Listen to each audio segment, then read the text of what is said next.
Crane Furniture Bomber Hockey is on the air. That's a foot backdoor. What a goal by Ryder Hugo. You gotta be kidding me.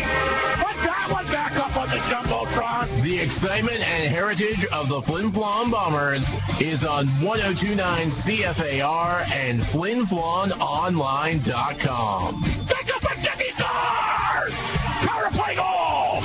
And Wyatt sitting with the electric stick. Now here with the call of the action. Oh, what a move by Arbery. Arbery wants it. He scores. Another highlight reel goal.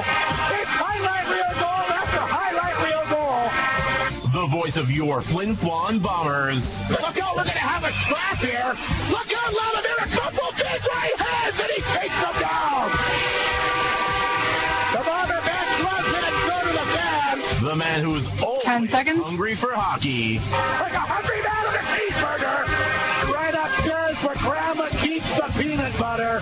Rob Hart. And hello, and welcome to the one and only Whitney Forum. Hockey night in the North. Mike slept the Bombers, the Battleford Stars, and boy, I thought you had the comment of the game last night. I mean, you could pinpoint the game. You could talk about some of the turnovers that Flin Flon had, some of the struggles they have in the Battleford speed. Obviously, Battleford, a bona fide hockey club as well. But at the end of the day, very entertaining game, and like you said, proud to be calling this great product the SJHL. And how couldn't you be a fan of the SJHL after last night's game between these two teams? And there's been a lot of those type of games this year, Rob, but that game last night was excellent. The Bombers have clinched first place. So it'll be a wild one here tonight with hockey in the North. I don't know what'll be crazier, the ice or the stands, but we'll have to see how it goes. But, yeah, I mean, you know, it's interesting because what do the Bombers do? Do they rest players? That's what I would do. Well, Mike, you're going to hear Mike's interview. He'll talk about that. But yeah, or you know, you don't want to go in losing either. That's right. But, you know, Mike also made a very good point, too. Not to, you know, let everybody the cat on the back for the interview. But like he said, it's one thing to rest guys, but you also need guys that can get in there and play. But obviously, it's not as simple as we think it should be. No, and really, he doesn't have a lot of choice because there's still a number of injuries to key players. So, but that's good. The Bombers have clinched. Those key players maybe get a little extra time to heal up and get ready for that first round of the playoffs, whoever they may play. Exciting game last night. Like Mike mentioned, they have clinched first place overall, a 4-3 overtime victory. Jack Martin, 2 goals, and like I said, he might be one of the most, not only is he one of the more underrated players for the Bombers, but certainly an underrated player in the league. 2 goals for him last night, up to 16 on the season. And I can't help but wonder if Mike Reagan, and obviously I know why you brought him in, he brings a lot of different things to the table, but I thought he could wind up with 20 goals before the year's all said and done. Again, it was interesting, a lot of conversation about the overtime goal. Referee ruled on it. It went off the pad of the Battleford netminder last night in Serpa, and it was rolling behind him. I couldn't tell from my vantage point whether it crossed the line. You couldn't tell. No. I don't know if anybody on the ice. I know that you're going to hear an interview as well with the Battleford head coach here tonight as well, Connor Logan. He didn't see it. Watched the replay as well on Flow TV. It was just one of those real difficult angles. Yeah, the one thing that can be said is that the referee was right on the goal line. Yes, and he made the call right away. He didn't hesitate. That's right. So he had the best angle of anybody except for maybe some players, but that's the way she goes. Looking forward to the rematch tonight, the 4th and final meeting of the year. Of course, the Stars, they know that they're going to have home ice advantage, but they're battling it out with Yorkton here for 2nd overall. And, of course, they got a bit of a favor with Weyburn beating Yorkton back-to-back. So, lost to play for the Stars here tonight. I think the big thing, you want to avoid 3rd place for one reason. You don't want to face the Melford Mustangs in the first round. That's right. And the good thing about the Bombers clinching first is that they have home ice throughout the playoffs, which is a big deal. We've seen it when they've lost out for first place, and you know, they're playing home games during the middle of the week. It's always great to play those games on the weekend and have this huge Whitney Forum crowd supporting you. But yeah, it's a toss-up. It's a toss-up for that final spot, and who's going to play who. I don't think it matters who you play in the opening round. Obviously, Melfort is red hot. They're dangerous, of course, with how good of a coach Trevor Blevins is. But you know what? Melville's not going to be easy. The Bruins, if Flin Flon does match up with them, that looks like it's the way it might be headed. They got a beer in their bonnet after the last time that they played that last regular season game. When Rennie was taken out, of course, their meal ticket. They're going to have a bee in their bonnet. That might give them a little bit extra incentive. So I don't think it really matters who you play. I've said it before. The parity in this league is incredible. And I don't know if I know Flin Flon's clinched first overall. They've had a good year, Mike. But I don't know if you can really say that there's anybody that's favored. I think you got Flin Flon, Yorkton, Battleford, Nipawin, Weyburn. I mean, on down the line, any one of these teams could get the job done this year. Yeah, without question. It's a toss-up. We've talked about it a lot, Rob. The parity of the league is incredible, and you don't want to face any of them, but you're gonna have to win it. So whoever wins the most games in the playoffs is going to be the champion, and it's not going to be an easy row to hoe. One thing's for sure, it's going to be fun to see how it all unfolds. We'll take a break. Creighton Furniture, Flin Flon Bomber Hockey, our second last regular season broadcast of the year. We're looking forward to it. Always great when the Stars and Bombers collide. Fourth and final meeting should be another beauty here at the Whitney Forum in front of what's going to be a packed house. It might very well be the biggest crowd since opening night. I think there was over 1,000 that night, and it looked like it's going to be a capacity crowd again here tonight, which should be great. Nothing beats the Whitney Forum, and of course, like we said, these two top caliber clubs. We'll take a break. SJHL Coaches Show coming up. Mike Reagan will talk about last night's game, his thoughts, what's happening tonight, and again, answer some of the questions that, of course, we've kind of asked ourselves here in the pregame, what he does with some players and his thought process here for the final 4 regular season games for him. Mike's comments coming up. The Great North pregame on the way, courtesy of 102.9 CFBR and FlinFlonOnline.com. Great North GM is one of the leading new and used vehicle dealers in northern Manitoba, equipped with a highly trained and professional sales department. They also have multiple certified trained technicians on site to make sure you get the best service for your car, truck, or SUV 10 seconds. at an amazing price. Stop by Great North GM in DePaul on La Rosa Avenue, because it's always a great day at Great North GM. Good evening. Welcome to our SJHL Coaches Show. Mike Reagan will join us here tonight as they get set for the Battleford Stars. It's hockey night in the North. Mike, a great opening period last night. Then in the second period, I thought defensively you had some challenges. Yeah, it's kind of like a broken record, Hardy.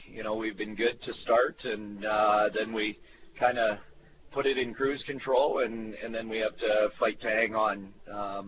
It's something that we're very aware of that is somehow crept into our game. I'm not sure if it has to do with all the injuries that we have, or I'm sure it doesn't help, that's for sure. But, in saying that, we've found ways to win hockey games, and we wrapped up first overall in the league, so it's pretty tough to complain when you're sitting with the best record in the league.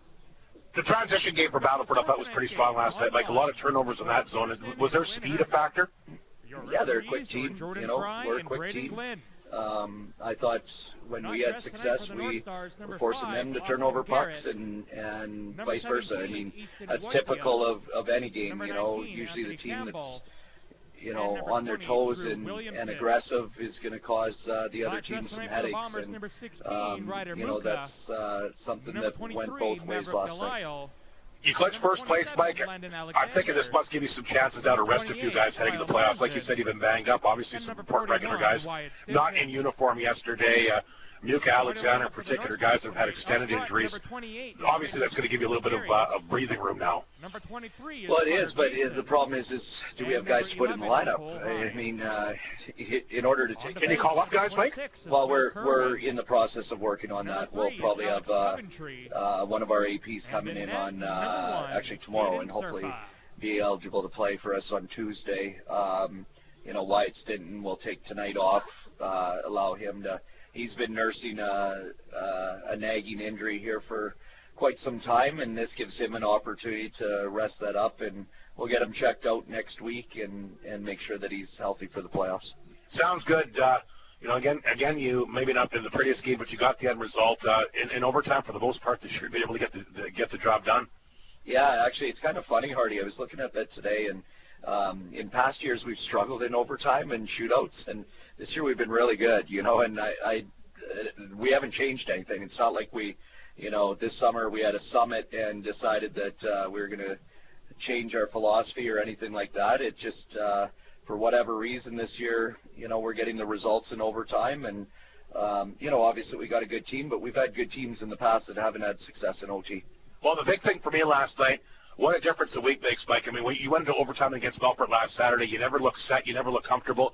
You controlled the overtime. What a difference the poise. You can just tell how the overtime started last night, how different your group was than a week ago.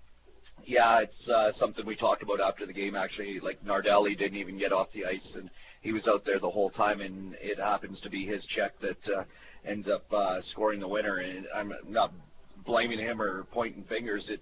It's just the fact that we have them in there, and, we took advantage of a tired group, and that's what you got to do in those situations. So credit to our guys. Again, it wasn't the prettiest win, Hardy, but if you look at the first 20 minutes of the game, you probably go, wow, the Bombers look good tonight. And our second period wasn't good, but I actually thought our third period was good. You played a lot better defensively in the third period. Well, I mean, we were on our toes. We had the puck most of the third period. We were pressing pretty hard, and so if we can eliminate that second period or those lulls, I think obviously that's going to allow us to have a little more success. All in all, though, Mike, and Mike Slick made the comment last night, I totally agree with it. Two really good hockey teams, a great pace. I mean, last night really shows you how good the SJ, I mean, again, I know you're not going to play great every period, but obviously they have a very good hockey team, too. I thought it was a very entertaining game. Yeah, for sure. I mean, when you got two of the top four teams in the league going at it, should be a good game. If not, there's an issue. So, they got a good squad there. Whoever they end up playing in the playoffs, it's going to be tough to beat them, and same with us, So sometimes the difference is a bounce here or there, and hopefully the bounces go our way this year. Well, you and I talked about this off the air. I thought Charlie Trent made some really timely saves, Mike. There was a 2-on-1 that he made. Then, of course, there was that full paw at the blue line. The guy didn't get in clean. Whoever was playing on the back end really got back and made a good effort, but it was still a good chance. Two saves that come to mind. I thought when you needed a big save out of him last night, he was there. And this is a guy, again, that never really ever looks like he's off. Mentally, he is so strong.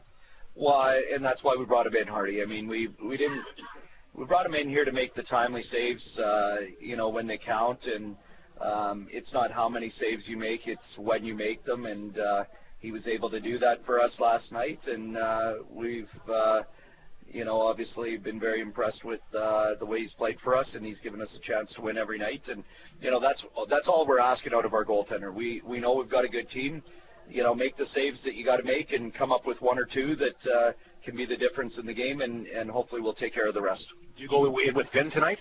No, we're going with Tritter again here tonight. I think that it's important, going into the playoffs, that he is put into a situation that he's going to be facing come playoff time.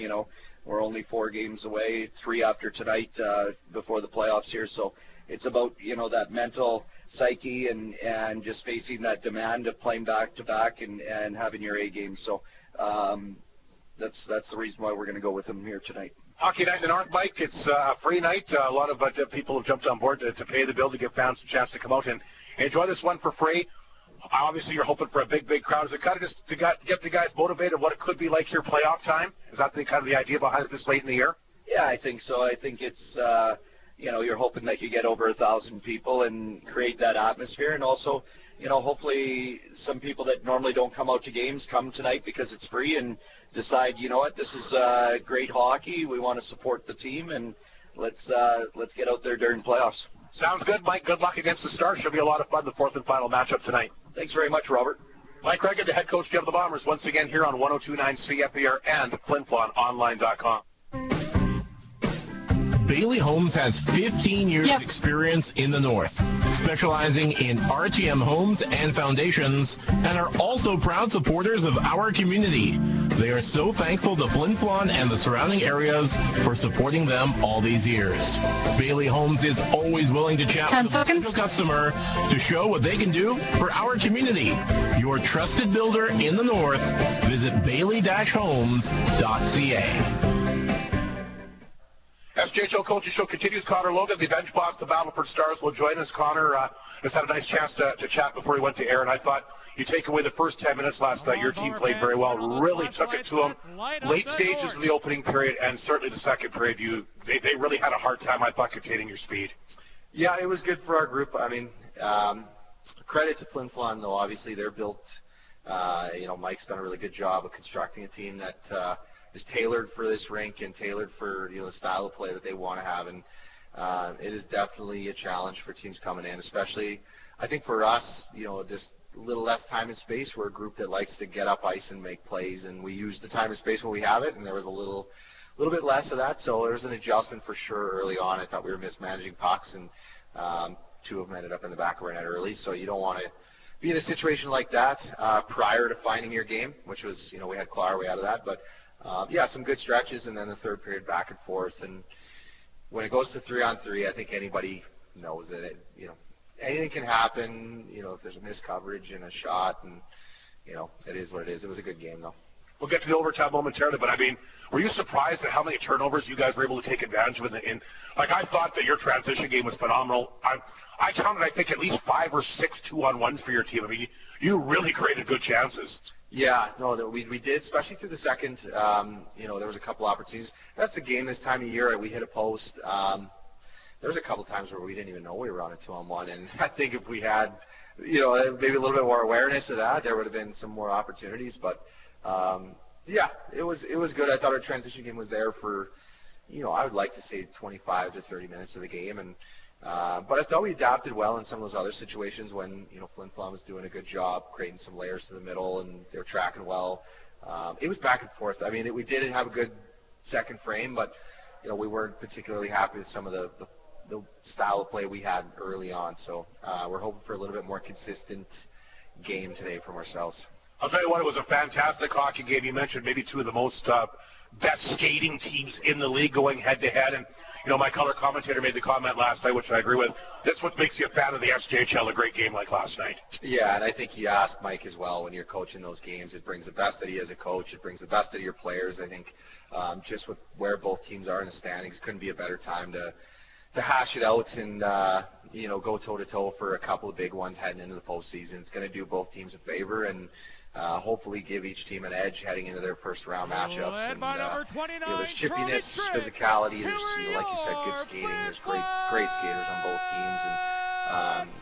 And, for me, when you can pinpoint the game to 4 or 5 mistakes, it's a really good hockey game, and that there's two really good teams on the ice. And that's what it felt like, right? The two mistakes that they made around their net front, we capitalized on. We mismanaged a couple of pucks. They put them in our net. So it really felt like it was just who was going to make the mistakes and who was going to be opportunistic enough to jump on them. And, it was a great atmosphere, and we're here, and it's might be a little bit more than that tonight. We'll have to wait and see. Let's get to the overtime. I couldn't see from my vantage point if the referee made the call. The goal light did not go in. Did you get a chance to look at the video? Is it conclusive that the puck went across the line? Yeah, I mean, I'm not going to sit here and criticize the referees. If he had a good angle of it and he felt the line in the net. It's tough to see, wasn't it? It was. I mean, when you run it back on video, it was without having a 4K camera, it's tough to see whether it definitely went in. But he was right there. He was confident in the call, so we'll just have to trust that he made the right call, because at the end of the day, we're not going to put our gear back on and go and keep playing. So we're just going to have to accept the fact that they made that call. It was in the net. It was Flin Flon scored on an opportunity in overtime. We lost that game. The nice thing is you get a chance to come back here tonight, and like you mentioned, a lot of good things to be happy about your game last night. I guess the big thing for you tonight will be try not to fall behind by a couple of goals. Yeah, and that was something too. Like we had, it had been in the back of our minds. Just we all do pre-scouts and we all evaluate, the different matchups, and we noticed some trends certainly in the first 10 to 15 minutes of games. Most teams are trailing, in this rink. So, and it's an adjustment. Not to say that it was that much smaller. I mean, I don't think it's as small as people make it out to be. I think a lot of it has to do more with the fact of how big Flin Flon is. The size on that team, I think, favors a slightly smaller rink, and I think that sort of combination makes it feel a little bit smaller than it is out there. But once you get it out of your brain, I think you can get to your game. But I liked the atmosphere in here, to be honest with you. It's a great rink. Our guys were definitely excited to play here, and you love these matchups. Got to ask you one last question. What did it feel like coming in here last night? The last time you were in this rink, you won a championship as a player with these Battleford Stars. Yeah, it's a bit of flooding emotions, to be honest with you, because you come in and you go, that was a time in my life a long time ago, and you don't want to stare at the past too long. But definitely walking in this building, I mean, you forget sort of your footsteps a little bit from being away so long, but the second you step back into the rink, it all starts coming back to you. You start remembering a few more details of the time here and how special it was, and a really good Flin Flon Bombers team we played in that series. As we got the job done fairly quickly, but it certainly was a very competitive series and a hard-fought series, and obviously flooding emotion to have accomplished a championship here, and it's just such an amazing. It's something I'm so grateful for, and and we're definitely taking a trip down memory lane when we walked in here. Tell you what, you're going to love the game of hockey. You win a championship. Who would ever thought you'd come back as a coach here, like you mentioned a few years later, but you did, Connor. You've done a great job with this crew. This is a very, very good Battleford team. They're fun to watch. I look forward to the meeting here tonight, and who knows, maybe a playoff meeting down the road again. But thanks for your time. Good luck to you and your team here tonight, and good luck heading into the playoffs. Thank you very much. There he is, Connor Logan, done a heck of a job here. Nobody thought these Battleford Stars would be where they are, but we're underway with puck drop. The Bailey home builders of the game here for Flin Flon. They'll start things off with Miller, who was by far their best face-off man last night. Riho and Arbery both were good. And we got Ward and Knutson on the back end, like Mike mentioned in his half of the coach's show. Charlie Trent will get the call, the best save percentage in the league. Third in wins. He's 21-9-2. 4 shutouts. That also leads the league, by the way. Goals against a 2.22. A save percentage of 932. And that's the Bailey Homes Builders Stars of the game for Flin Flon. Battleford Stars tonight. They're going to go with the star netminder of Caden Serpa once again, who was really good last night, made some really good saves. Those 2 on that power play early last night come to mind for me. Serpa on the year, he's got 21 wins as well, 21-8-3, and he's got a goals against 3.25 and a save percentage of 917, very capable. And we're underway. 34 seconds gone. Great crowd here tonight for Hockey Night in the North, and I think as the players came out, we're listening to those interviews. Of course, it kind of felt like a playoff atmosphere, and they've done a wonderful job here.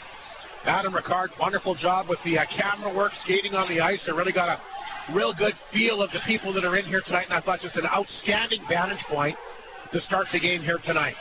Puck is clicked outside the zone, and it'll come back in Flin Flon territory. There's Ewan as he'll play that back to Ward. Here's Ward.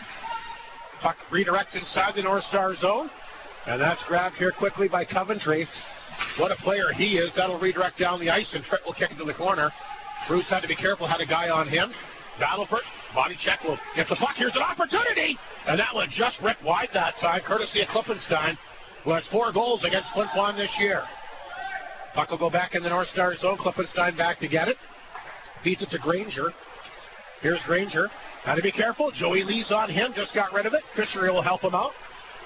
Gets it outside the zone. Dewar will pick it up on the Star side of center. Backed it off the boards. Back in Flin Flon territory. There's Bruce after it. Back of the goal. Opportunity here for Ulmer. He turns the puck over. Fisher a chance on target. And a big save there from Charlie Trent. We're seeing a pretty good forecheck by the Stars, trying to establish that early. Didn't do it early last night. Mike slept, but they were down a couple of goals because of it. Yeah, the Bombers' forecheck was better to start too tonight. It looks like it's going to be a good game. You got to wonder after clinching last night if the Bombers would have the spark, but they sure seem to already. I think it's safe to see these two teams bring out the best of each other. Ulmer will roll that one in. Now it's Serpa's chance to make the save, and he'll hang on. We have 1 game in the books already today, and the Melville Millionaires, I think, are kind of solidifying that they're going to get at least one of those last playoff spots. Afternoon game today there, Mike, a 3 o'clock start time between the Stars and Mills. The Mills winning in overtime. So a big 4-point weekend for them against the team, of course, that they're battling head-to-head here. So Melville winning it in overtime 3-2. And it's looking more and more like a Flin Flon Estevan matchup to start the playoffs. Won't that be fun, those 11-hour bus rides? Face off inside the North Star zone. That hit a partition. Flin Flon got a big bounce there. They'll get it back to blue line to Mounier. He'll let a repo. Nice deflection by Miskew again playing forward. 2 Bomber D-men up front tonight. I thought Miskew looked good yesterday. Lalamere back of the Battleford net. Fisher on top of him. He'll leave it there for Miller. Miskew also trying to get in there. Puck is dug free by Fisher. Flin Flon able to keep it in. Now it squirts out. Bombers throw it back to Mounier at his blue line. Here's a bounce back from Miskew too far. Icing against Flin Flon, and we'll get a face-off back at Flin Flon territory. So the big afternoon game again, like we said, a big win here for the Melville Millionaires.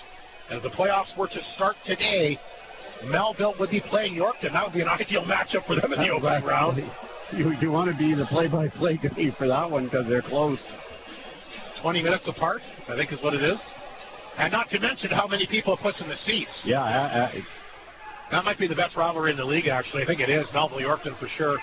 Miskew at center will get a hold of it. He'll dump it back inside the Stars zone. Serpa stops it. Leaves it there for Dick. He'll get it ahead to Marks. Marks a goal and an assist last night. Doesn't get a chance to play a ton, but with some injuries and sickness, they've got him in there, and he sure looked good yesterday, I thought. Here's Mounier. Back up the boards for Joey Lee. 25 goals now. He got one last night. Feeds that back to Arbery, knocked away, offside anyway. And blown down, 17:05 to go in the opening period. Want to say hello to, of course, a lot of Flin Flon Bomber fans watching on Flow. Listening to 1029 CF here at FlinFlonOnline.com. A good friend of mine, Don McGinnis, listening in the Battlefords tonight. Don, I hope you're feeling better. I know you always enjoy when the Bombers and Stars play. And a big hello to Don, who's definitely out there tonight watching his favorite team, the Battleford Stars. But Flin Flon a close second, he tells me. Here's Reed Arbery at center. Played it ahead to Breho. He'll chip that across the line. That's knocked away by Dick. Flin Flon got it back. Ooh, chance of putts for Lees. Can't get his stick on it. Dick will pick it up. He'll rip it around the other side. Lees is on top of that. Back of the goal. Breho out front. Intercepted by Marks. Marks has it for the Stars. Played it back to center. Nice clean passer to Sawyer. 2 goals for him last night. Taken out of Harlow on the board by Knudsen. Bomber fans like that. Les Bronx will work it the other way. Here comes Reed Arbery to center. Arbery across the Battleford line. Dropped it back. Les Bronx a chance. Got blocked by Coventry. But Sean picked it up. Blocked it. Great glove save. Courtesy of the Battleford netminder Serpa. What a stop that was. And the Stars will dump it down the ice here. But boy, Flin Flon a great chance. We talked so much about it in the pregame tonight. About the Battleford transition game. Just got a good look at the Flin Flon transition game there. Xavier Beauchamp with a great burst of speed there and some great passing. While we're shout out, before I forget, and I forgot yesterday, shout out to superfan Austin Cardell. Happy birthday, Austin. We miss you here. Face off inside the North Star zone. They win the draw. Coventry will quickly. Here's an alley-oop for Hines. He's in behind the D. Puck will roll down. Ward got back. Throws it to the corner this time. That's picked up by Holmes. He can't knock it down. There's a chance now. Look out. Big toe seat that time. Courtesy of the Bomber netminder. Trying to big body check back to the net. And the Stars are cheering that as Coventry will backhand it back in Flin Flon territory. Bad giveaway by the Bombers in their own zone. Stars almost make them pay. Holmes gets it back to center. Holmes, I don't believe, was in uniform yesterday. No, he was not. Back in there tonight. Flin Flon trying to get some healthy bodies back. Here's Rhett Ewan. We'll chat with him in the opening intermission. Made a good move. Got the puck out. Hines has it. Flips that back to Nash. This is Granger. No trouble handling the puck. Look out. He gives it away to Lesperance. Good forecheck here by Lesperance. Throws the body check on Granger in the corner. Granger will flip it to the blue line. Ulmer is there to hold it in. Here's Ulmer. Off his skate. Taken away by Kinninig. Kinninig, a nice pass back over to Dewar. Dewar will bring it back in Flin Flon territory. Jakubchuk back to watch him. Back to the Bomber net. Bruce takes his guy down. Dewar's lost his helmet. He'll have to get off the ice. Play continues in Flin Flon territory. Stars throw it back to Fisher. He topped that one off. There's a chance that time by Nelson. And the save made by Trick. Rebound down the ice. Should be nicely called against the Bombers. It is. Fisher will touch up back of the Battleford net. 14:47 to go. In this scoreless opening period. Shots even at 2. But again, Flin Flon, couple miscues in their own end here again early in the game. Yeah, Charlie Tritt with some good saves again, and you're right. They can't afford to give that puck up. The Battleford Stars can move that puck around really nice. So Dewar back on, got his helmet back, and away he goes. Face off to the right of the goaltender. Tritt is the Bombers. Miller lines up here against the Star centerman, which was Klippenstein. Dick Rubbed up along the boards. Here's Morozov, who was terrific for Flin Flon yesterday. Back to Miller. He'll poke it back in the star zone. Dick back to get it with Ulmer quickly on top of him. Round the boards it goes. Yakimchuk had a chance to knock it down. Got a stick on it, but he couldn't keep it in. Lee's at center. Plays it back to Morozov. There's a drop pass. Bruce a shot right on and kicked away that time by Serpa. Flin Flon jumped on the rebound. That's Morozov. Back to blue line. Yakimchuk can't hold it in. He took two down. Here's a chance for Kinidik. Kinidik across the line. On target off the chest pad that time of Tritt. Big rebound goes to the corner. Lee's on top of that. Stars after it. Good work back of the net. Drop pass that time. This is Klippenstein. Klippenstein throws it to the point. Here's a chance by Nash. Got blocked that time by Miskew. Bruce in the corner. Gets it ahead to Yakimchuk, who quickly dished it off back of the goal to Lees. So they'll play it back to Bruce. Bruce gives it back to Yakimchuk. Here's the pass to Lees at center. Redirected it back in North Star territory. Miskew will race after it. Miskew along the boards. Trying to take that one away from Nash, but the Stars have the puck. Here comes Nardelli. Gets that one back inside Flin Flon territory for Kerwin. He races in. He's bumped off the play. And Miller comes back the other way. Miller to center. Here comes the former Bronco across the line. On shot on target. And perfect positioning there from Serpa. And very confident on top of that blue paint there, Mike Slip. We saw he made a lot of his saves there. This guy does not give you many rebounds. No. Charlie's had a couple that he's given tonight, and he's usually very good with those rebounds. And they were good, hard shots off his chest. But Bombers with some shots, but nothing in close. No, Battleford's done a really good job, and the Stars win another face-off. Here's Nelson to center. Flips it ahead. Here's a chance now. Cutting in a chance. From the off angle that time by Kerwin, who had a chance moments ago. Kerwin back to center, gives it back to Coventry. He'll play that one ahead. Nardelli has to go back on the Battleford side of center. Flips it ahead, back in Flin Flon territory. Should be an icing call against the Stars. Knutson will touch up. 12:52 to go in this scoreless opening period. What a matchup tonight. Stars Bombers, fourth and final time, at least the regular season, and who knows, maybe they'll see each other in the playoffs as well. Yeah, it's always it's almost always a guarantee you see Humboldt, which I guess is still a chance. Yeah, that's right. Yeah, absolutely, and Battleford, and of course Estevan. Oh, they see Melford quite a few times. Yeah, and Melford. Yeah. Ward off the boards. There's a shot. Good save again. Serpa played that perfectly. Got his right shoulder along the bar. No room there to shovel that one in. Knutson tries to hold it in. Puck will come out. 2-on-1 North Stars. Here they come. Led here by Nardelli. Nardelli, what a move! Oh, and then he lost the handle at the last second here by Martin. Martin comes back to make a great defensive play. Nardelli made the good move, and then at the last second, what a defensive play by Martin there. It won't show up on the score sheet, Mike Slip, but that's the play of the game for Flin Flon so far. Coventry leads the charge. Back to Marks. A chance. There's a shot. Tritt to save. Rebound. Marks is after it. And Tritt once again forced to make a couple saves. We saw plenty of 2-on-1s for the Stars yesterday. They get one early, and Charlie Tritt is there.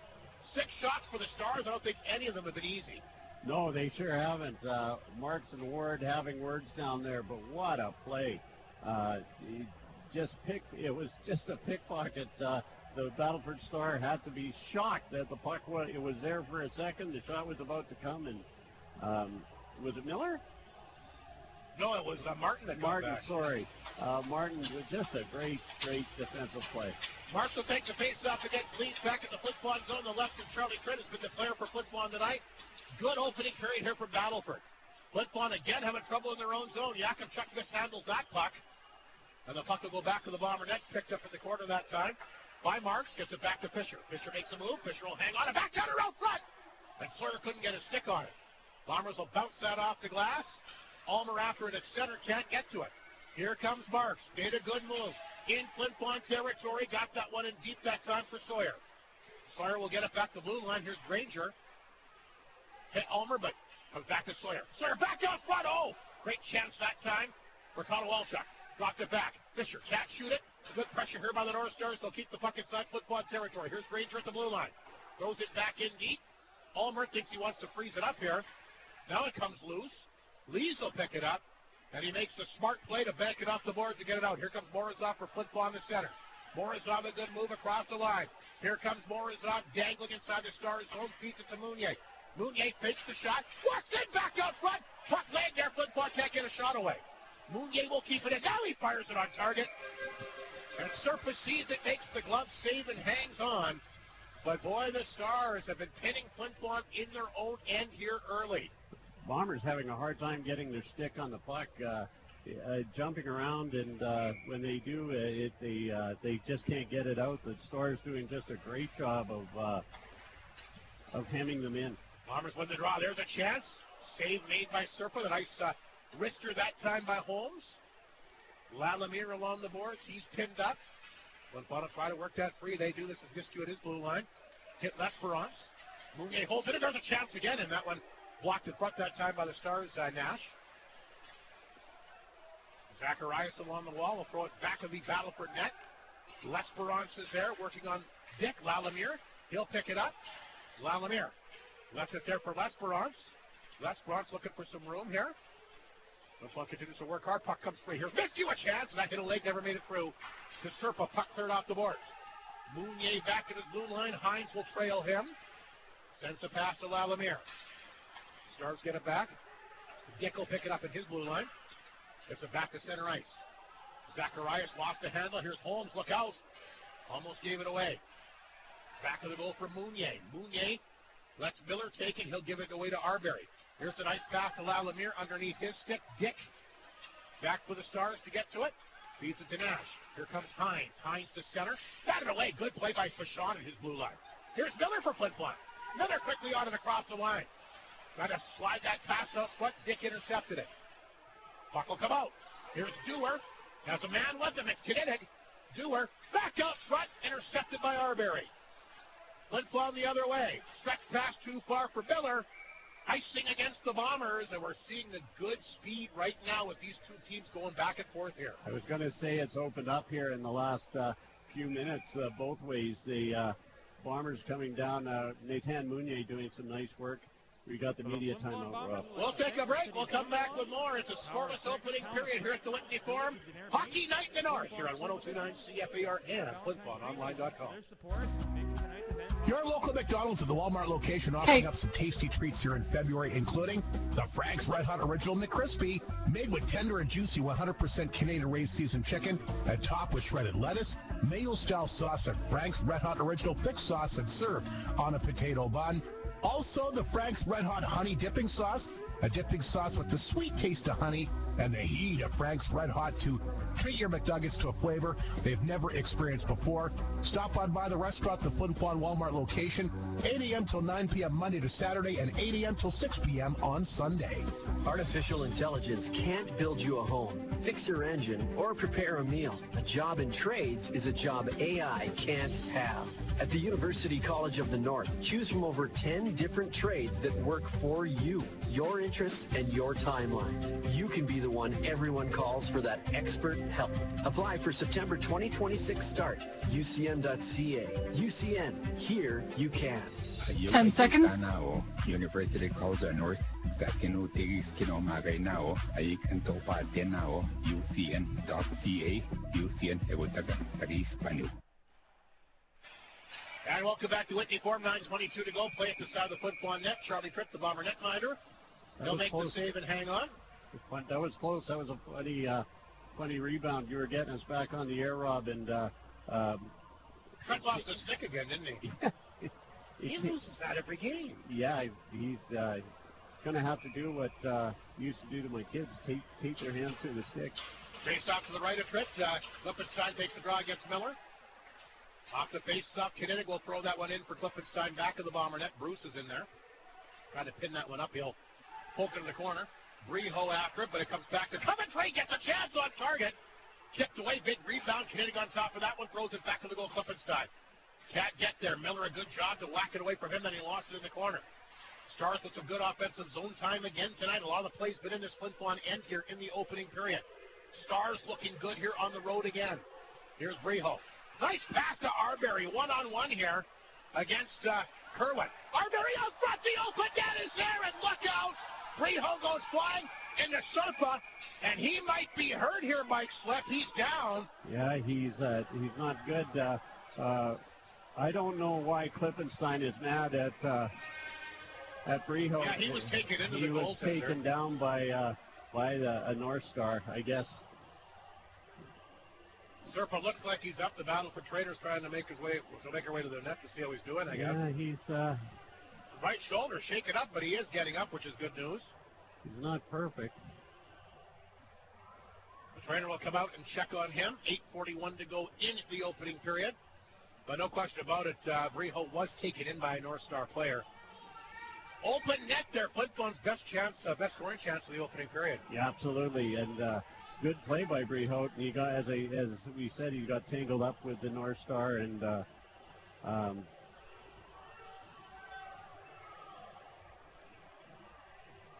there's the fans are. I don't know who they're on. There is a number of Battleford fans here. Oh, good. The linesman saw that. I was hoping they'd notice that net was off the moorings, but. Yeah, that was quite the collision that into the net there. Yeah, I'm glad to see Surfa up and ready to go. They'll go to center ice for the faceoff. 8:41 to go in the opening period. Shots are 9-8. Flin Flon, their best scoring chance of the game. As Leafs will line up here against Klippenstein. And the puck will go back inside the North Star zone. This is Coventry. Plays it ahead. I think Dewar got a piece of it, I think. I guess not. Icing is called. We mentioned it's the only other game in the SJHL today. A big win for Melville as they knock off the Bruins in overtime 3-2. A lot of NHL games here today. Are you still a Boston Bruin fan, or you changed teams against the last time I checked in with you? When I was a kid, the Bruins were my team. Yes or no answer, Mike? You still a Bruin because they won today? No. Oh, well, they beat Washington 3. Well, they've actually got a nice team. Jersey over the Rangers 6-3. Buffalo, look out. They're going to finally make the playoffs. Are you a Sabres fan? No. First NHL game I ever saw was in Buffalo. We'll get to a few more after. We'll get to some more scores here. It was another nice save that time.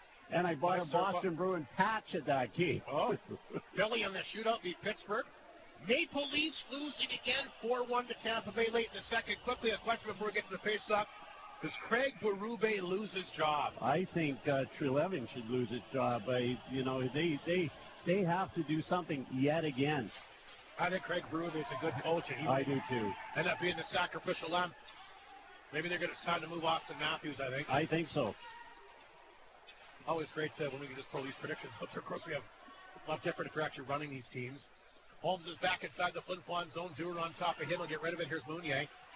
Nice pass to Rhett Ewan. Ewan across the line, trying to throw it back out front. That hit a leg. Kniggins come back and get it. And he throws it over to Fisher. Fisher gets it outside the zone. Picked off by Holmes. He'll hammer it back in. Granger will pick it up. Under 8 minutes to go in this opening period. Still scoreless.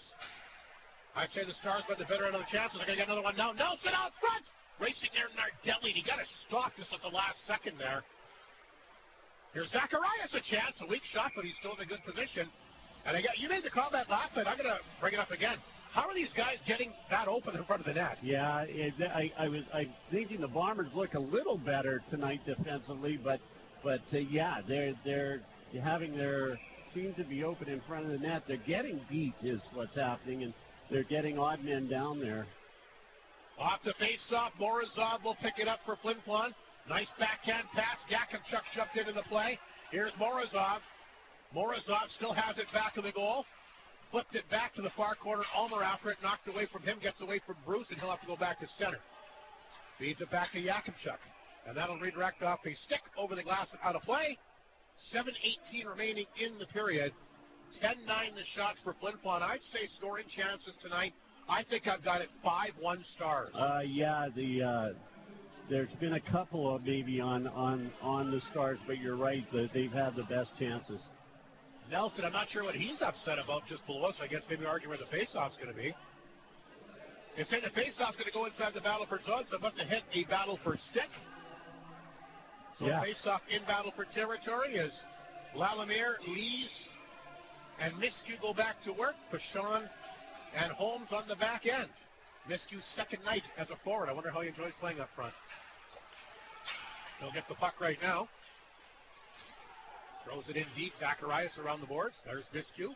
Took a funny hop, came right back out front. Bashan will knock it down. Throws it in the corner this time for Lees. Dick, a nice body check on him. Here's Biscu. Back of the net. Miscue, some good puck handling out front. Lalamere, a couple whacks on it. Puck is still loose. As Lees is in there trying to get some one on it. Puck is finally picked up and played off the boards that time by Zacharias, and it must have hit somebody on the bench. I think it did, yeah. 6:45 to go in the period. Going to go back into the North Stars zone.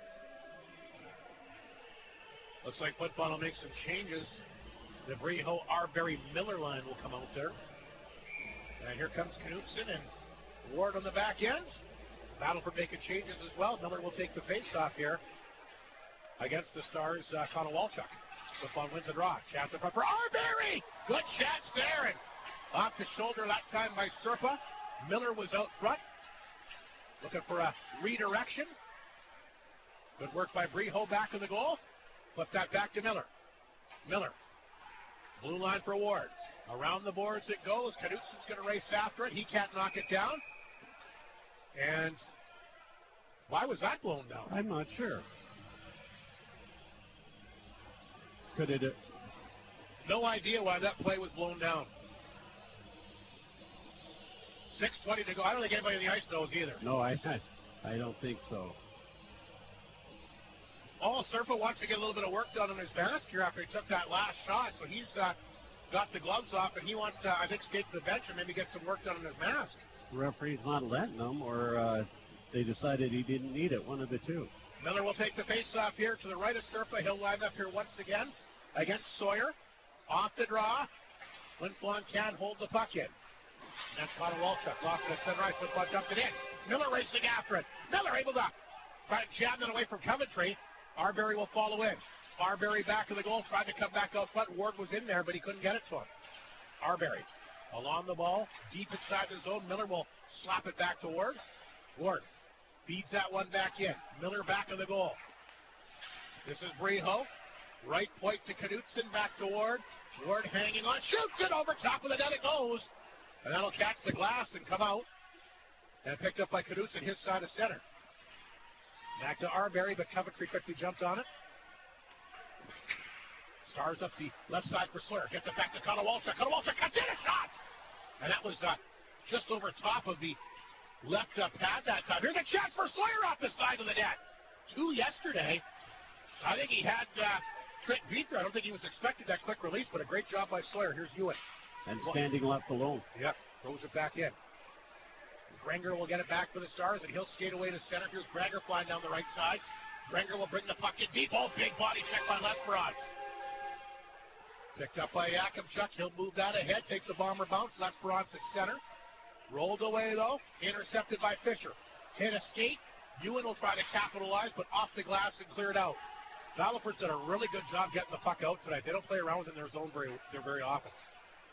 Here's Grenger. Lots of time. Gets that back to center. Penalty coming up against Flin Flon and behind the play. And how do I know? Because the reaction by the fans. Yeah. Going to get our first penalty of the hockey game. Mounier down the other end of the ice. He's mixing it up with somebody. See who gets the penalty. A roughing call has been made. Martin, the Bombers, is going to go. And the Battleford Stars, who did have a power play goal in last night's game, will get the first chance here tonight. The Star power play ranked 4th in the league at 23%. The Bomber penalty kill ranked 3rd at 84.3. So the Stars, a great opportunity here on the power play. Of course, one of their lethal weapons, Anthony Campbell, who's got 8 power play goals, not on the ice tonight. So they'll be looking for somebody else in the shot from the blue line.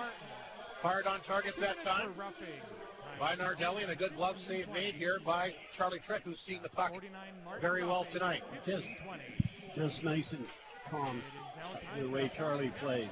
Klippenstein would be the next best bet for them. He's got 7 power play goals. He takes the face-off, gets it back to Nardelli. Blue line one-timer, great save. Tritt, where's the puck? Underneath Miller. And Tritt, he made the save. He wasn't sure where the loose puck went. And a great defensive job again by Miller out front to jump on the puck, and they'll keep it out. Yeah, the Bombers moved, the whole box moved up the ice and left again. wide open space in front of Charlie Tripp, but Miller doing a great job, like you said, to get back. Already 2 good chances for the Stars of this power play. Only 11 seconds as it lasts, so a minute 49 to go in the power play. 4:29 here in the period. It's scoreless. Battleford, though, knocking at the door. Klippenstein leads the team in power play goals with 7, and he scored 4 goals against Flin Flon here this year. He'll be the key for them. Without Anthony Campbell, of course, in uniform tonight, like we mentioned. He's in town, though. Stars throw it back out front. A good save by Tritt again. There's the puck. It's loose. Bruce after it. Charlie Tritt doing everything he can to keep the team in the game. Flin Flon really struggling here on the penalty kill, as you can see if you're watching us on Flow TV. Here's Kinnidig in the corner. Kinnidig along the boards, dug free by Klippenstein. Klippenstein to the blue line. Gets it back to Granger. This is Nardelli. Walked in. Good shot blocked by Bruce, amongst the league leaders, by the way. And he just gets it out. Nardelli will come back to center. And the Stars go right back to work. They'll get in. That one knocked away. Good job that time by Jakubchuk. Oh, we got a penalty. What happened there, Mike? He got, whoever's down, I can't see, got clipped from behind somehow. I don't know. It's a interference penalty going to go to Klippenstein. Yeah, I can't see who's down there. Well, we can't see the number. Hopefully he's okay. He went down very awkwardly. Was that a hit from, like, into the boards or what? No, it just sort of I don't know if their stick got him or if his. He ain't moving. If he got tangled up with his feet. Boy, the Bombers can't afford any more injuries. Everybody was moving up ice. It's Arbery. Yeah, he went down very awkwardly. It'll be 4-on-4 for 59 seconds, and Flin Flon's going to go to the power play here for the first time tonight. Arbery is getting up with assistance from Bruce and the Bomber trainer. This isn't what the Bombers want to see. Yeah, I'm not sure, but it's an interference penalty. Yeah, they got tangled up somehow. I don't want to say it was on purpose because I don't know. But I will say he went down hard and he went down awkwardly. He got clipped from behind somehow. Looks like it's his neck area. That's the Bomber trainer is working on his neck, so he kind of went down, and fans are unhappy about something. Again, I didn't have the luxury of seeing it, so see if my eye in the sky, Aaron Saskatoon, can fill me in on what happened here. Reed Arbery putting his helmet back on. So 4-on-4 here for 57 seconds, and Flin Flon to go to the power play for the first time. Stars have the puck. It's Fisher inside his own zone. 2 minutes for interference. Fisher's got it. Time of the penalties at He'll hang on to it. Drop that back to Coventry. Coventry. Got Ewan on top of him. Got rid of it. Here's Fisher. He's going to take off. Fisher to center. Stick handling it across the Bomber line. Hangs on. There's a good chance and a good right toe stop that time by Tritt. Ulmer will pick up the puck, and he'll get set up here in his own zone. 3:09, by the way, to go in the period. Here's the pass here to Knudsen. Knudsen across the line. Shot on. Rebound! Ewan off the side of the net. Oh, what a gift that was. Ewan trying to come back out front. He was close there. Coventry takes a hit here from Knudsen. And the puck is picked up. The Stars try to get that across the Bomber line. They do. Ward almost got crossed up here. Flin Flon set to go in the power play here in 8 seconds. Morozov back in his own zone. Now Flin Flon on the power play. Morozov dropped it back to Ward. Martin is out there. Ward, he'll pick it up. He'll bring the puck across the line. Got it in deep. Coventry, though, stood his ground, knocked it down, and gets it out. Arbery right back on the ice there, Mike Slips, so that's good to see. That's great. Here's Arbery across the Battleford line. Hangs on, shoots it. Oh, my God, the puck to behind. It's a goal. Reed Arbery on the power play. And that one I saw. Yeah, and it crossed the line. Reed Arbery on the power play will score. You can't keep a good man down. And he's back to the ice, but he gets back up, and he gets the nice release here. And it just goes off the right shoulder of Serpa. There's a replay, Rod. 21st of the year for Arbery. It took a while for this puck to go in, but it did just sneak over that line. We could actually see that one. Power play goal, Reed Arbery, 21st of the year.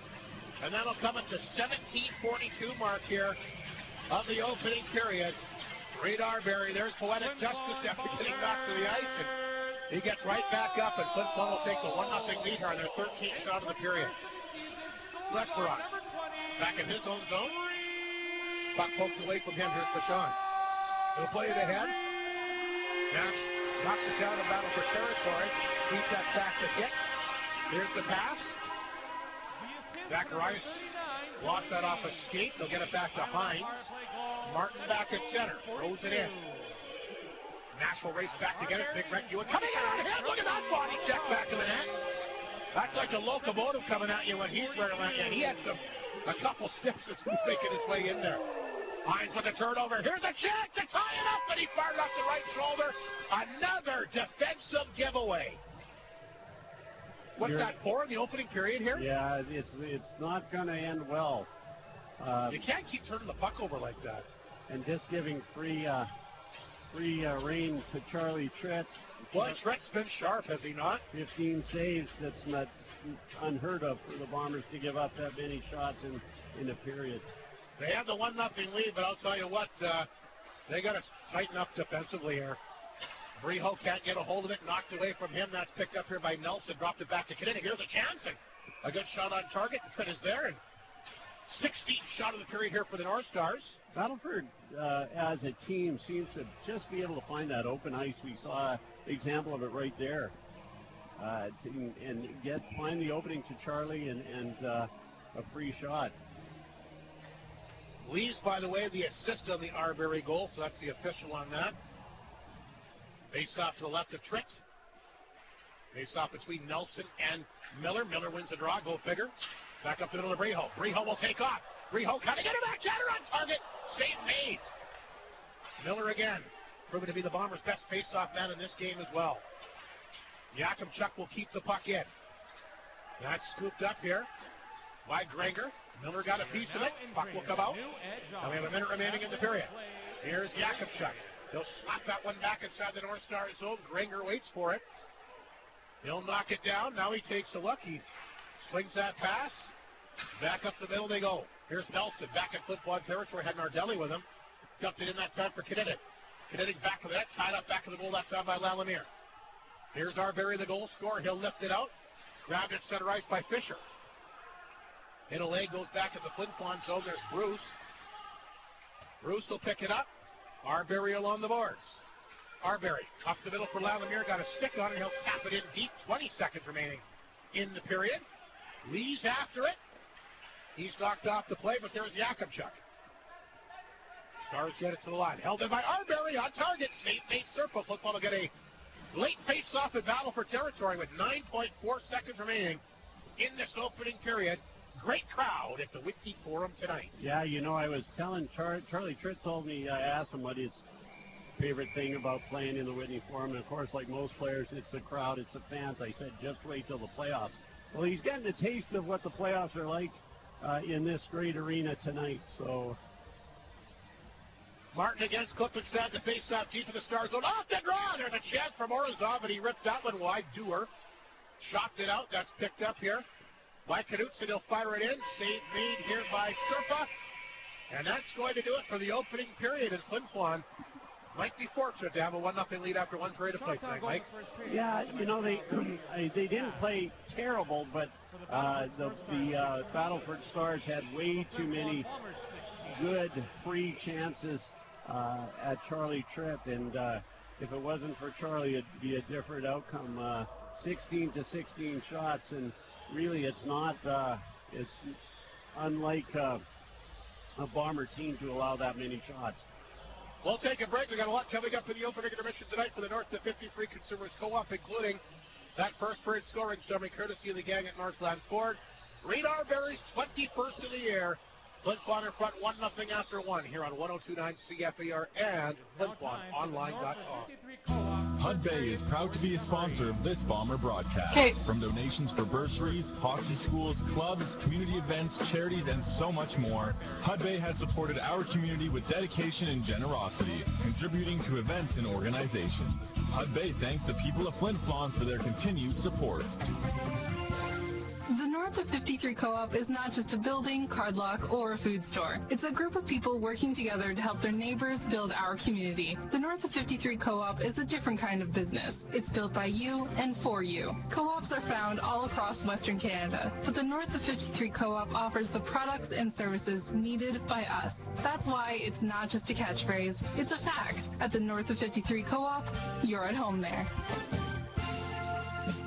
Life is sweet when you upgrade your home with Maytag's Kitchen Suite Savings at Creighton Furniture and Appliance Center. You can save $150 when you purchase any 2 qualifying Maytag major kitchen appliances, or go all out and save an additional $300 when you purchase 3 or more 10 seconds. Maytag kitchen appliances. Transform your kitchen and take advantage of Maytag's Kitchen Suite Savings event at Creighton Furniture and Appliance Center ending April 1st. And welcome back to Whitney Forum, the opening intermission show here for the North of 53 Consumers Co-op. Tonight, let's take a look at that first period scoring summary for North Lanford. Just a 1 goal. Reid Arbery had been knocked to the ice just before that. Slow to get up, made his way to the bench, but recovered quickly, came out. And again, he just proves why good things happen when you shoot the puck. Gets the puck across the blue line, whistles a quick snapshot on Serpent, trickled off his shoulder. Very similar to the overtime winner last night, except this time we had clean vision of it. It definitely went across the line. And the referee on top of it once again. But a big goal for Reid Arbery. 21st of the year. Joey Lees continues his incredible season. He gets the assist. And Flin Flon will take a 1-0 lead to the locker room. The only goal here in the opening 20. Yeah, good things do happen when you shoot the puck. But good things happen most of the time when Reid Arbery is on the ice. He works his tail off, and he just doesn't give in. He's got great hands, and Reid Arbery, and he's tough. So Reid Arbery, great to see him come back and get payback for whatever happened on that penalty. So Arbery's 21st leads the lone assist, the power play goal. We should mention that was a power play goal at the 17:42 mark. Shots dead even once again at 16 apiece. And again, Flin Flon, I think, has to try and clean up a few things defensively. Absolutely. Again, I think they were a little better tonight than last night, at least in the second period last night. But they don't want to. It's gonna come up to bite them if they keep allowing those free access to the Bomber net. The good news for Flin Flon, Charlie Tritt's on his game. He looks steady and sharp. 16 saves and made some really good stops there in tight. Like I said, out of the 16 shots that Battleford got, most of them were pretty good opportunities. Yeah, that's right. And the Bombers had a couple. Serpent made some great saves there too, but definitely the better chances go to the Battleford Stars. So they'll take a 1-0 lead to the locker room. Again, Reid Arbery's 21st of the year. Joey Lees, the lone assist, a power play goal, has got the Bombers in front 1-0 after one. When the Flin Flon Bombers lead after one period of play this year, the record is 24-3-1. When the Stars trail after one period of play this year, the record is 8-10-3-2. Just the 1 goal, as we know. But we'll see what happens. I'm definitely looking forward to, of course, both the second and third period here tonight. Absolutely. We'll take another break. Creighton Pizza Player Profile, Big Rhett Ewan. He'll be our guest next. Be listening for that coming up momentarily here on 102.9 CFAR and FlinFlonOnline.com.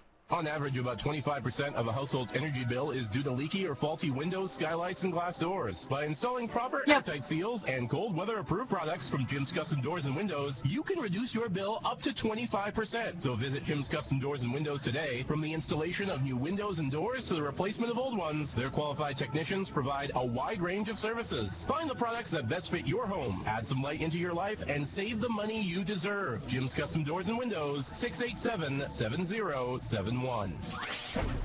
Whoa. Look, Doctor, he got out of the coma. But nurse, it's been years. What have I missed? Who's the president? You don't want to know. Everything's changed. Too bad. I could go for some Creighton's pizza. I bet you're hungry enough for ethnic favorites. Pizza from small to double XL, Flinty's fried chicken, and 10 don't seconds. forget about the burgers, fries, and milkshakes. Have them deliver it here. Creighton's Pizza, 688-2080. Fight for the last slice. Good evening. Welcome to our first intermission, our Creighton Pizza Player Profile. Big Brett Ewan going to join us.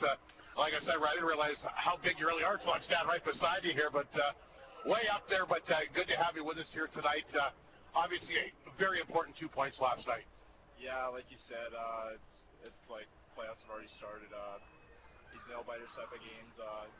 Everybody's, just getting ready for playoffs, and I think it's really important that we finish on a high note. Well, and a big accomplishment last night. You have now officially clinched first place overall. We all know the team's been a little bit beat up down the stretcher, so it gives you a little bit of flexibility to rest some guys here to get ready for the postseason. Last night was big. Yeah, it's obviously a big accomplishment of ours, clinching first, but at the end of the day, it doesn't really mean much in the long scheme of things. We still got a job to do come playoffs. Well, I mean, I think it's been basically since last year, the last 3 years, the team always goes deep in the playoffs. Have not been able to quite get across the finish line yet. Now, obviously, the regular season's important. It has to prepare you for the postseason, but I know you in particular must be really looking forward to when the puck officially drops the playoff time here in a couple weeks. Yeah, it's getting really exciting. Just the way kind of things ended last year, kind of feels like we have unfinished business, and obviously really exciting. Rhett, I thought you played very well down the last 2 games here. I mean, you might not be having a lot of puck luck right now, but you're getting a lot of chances. How do you feel about your game? Yeah, kind of like you said, I feel like I'm getting the opportunities to maybe put the puck in the back of the net, just aren't getting the bounces, and I think it's just a thing I can't really get down on myself. It's going to come. It's going to come eventually for me, I think. Well, I mean, you've been kind of a guy that scored in streaks before, but I mean, there's a lot more to your game than just scoring. I mean, you're a physical guy. Obviously, you're a leader on this team. There's a lot more elements you bring. I mean, I know scoring's important. I don't certainly undervalue that, but for you, there's a lot more to your game than that. Yeah, that's right. I mean, defense is a big part of my game, I think. Just the little things, and I guess scoring will come ultimately. It's just kind of a thing that's going to take time right now, and I can't get down on myself. Got to be patient. Yeah, that's right. How quick was the pace last night? Is that as quick a pace as you've experienced this year? Yeah, it was a quick hockey game. I mean, I don't think in the first there was a whistle till after the 10-minute mark, so it was, obviously a high-paced game, and, it was fun to play in. You know what? Nothing against teams like Melfort, Melville, Kinnersley, but tight, checking defensive games, obviously that's tough to battle through with the offensive team you have. Was last night's game like almost a pleasure to play in because of the pace and how everything's moving? I mean, there wasn't really a dull moment. No, I think it's kind of an audition of what we're going to see in the playoffs. It's going to be tight defensive hockey, and we're going to get 1 or 2 opportunities that we need to capitalize on, and I think those are going to be the difference. And then defensively, just the 1 or 2 little things that we have to clean up, I think are going to really help our game. Do you care who you play in the first round? No, I honestly think anybody will have a good series against, and I think we've got a good team to go far this year. Have you noticed, I mean, obviously it's always tough after Christmas, but have you noticed maybe the last few weeks that these other teams are really draining the batteries against you, with you being obviously the first place team and a team that's had a lot of success? We know you're going to get the best most nights, but are you really noticing a real difference in these teams the last several weeks? Yeah, I mean, obviously we've been in the top of the league for a little bit now, and I think everybody's just bringing their best against us, and it's important that we're not treading water and that we're swimming all the way to the finish line going into playoffs here. Right, how are you a different player now than maybe you were 2 years ago? I mean, I'll say compared to last year, I think I have a lot more confidence with the puck, and I think just my ability to make plays on the walls and just kind of the little details of my game, I think I've really cleaned up. Obviously, you're one of the toughest, biggest guys in the league. Do you find you get some space because of that? I think so. I think it's kind of a thing where I have to use my size to my advantage, not just physically, but offensively and in the corners, and just opening up space for myself. I think that's a big part of my game. Well, another big part of your game that I really like is you can get to the net. You know where to go. You like to stand in front of the net, and that's where a lot of the goals are scored. Yeah, I mean, obviously, come playoff time, that's going to be the goals that we need, and I think it's an important part of my game, and Quickly, before we let you go here, Rhett, how did you come to Flin Flon? How did you become a Bomber? How did that all kind of unfold for you? I was originally drafted by Larange, and I mean, I just wasn't really going to be the place for me at the time, and Mike reached out to me and asked if I was going to want to be a Bomber, and I said, yeah, for sure. Wasn't going to turn down an opportunity to play for such a great team and organization, and the rest is history. So the Bombers reached out to you then? Yeah. Initially, did you know much about Flin Flon, the Bombers at that time? I mean, obviously, I guess you knew they had success. Yeah, I've had some family play for the team in the past, and kind of watched them growing up a bit, and I knew a little bit of the history and the tradition in the team, and yeah. What family members did you know that played for this team? My cousin Joe Koser. Yeah, he was a part I think 2 or 3 years, and yeah. And then he obviously played with Switzy, so it was pretty cool watching them play, and yeah. And Joel, of course, had a lot of success. If I'm not mistaken, I think he got a scholarship out of playing for Flin Flon, did he not? Yeah, he did. Yep. So that's a pretty good success story there. Favorite player, favorite team for you growing up?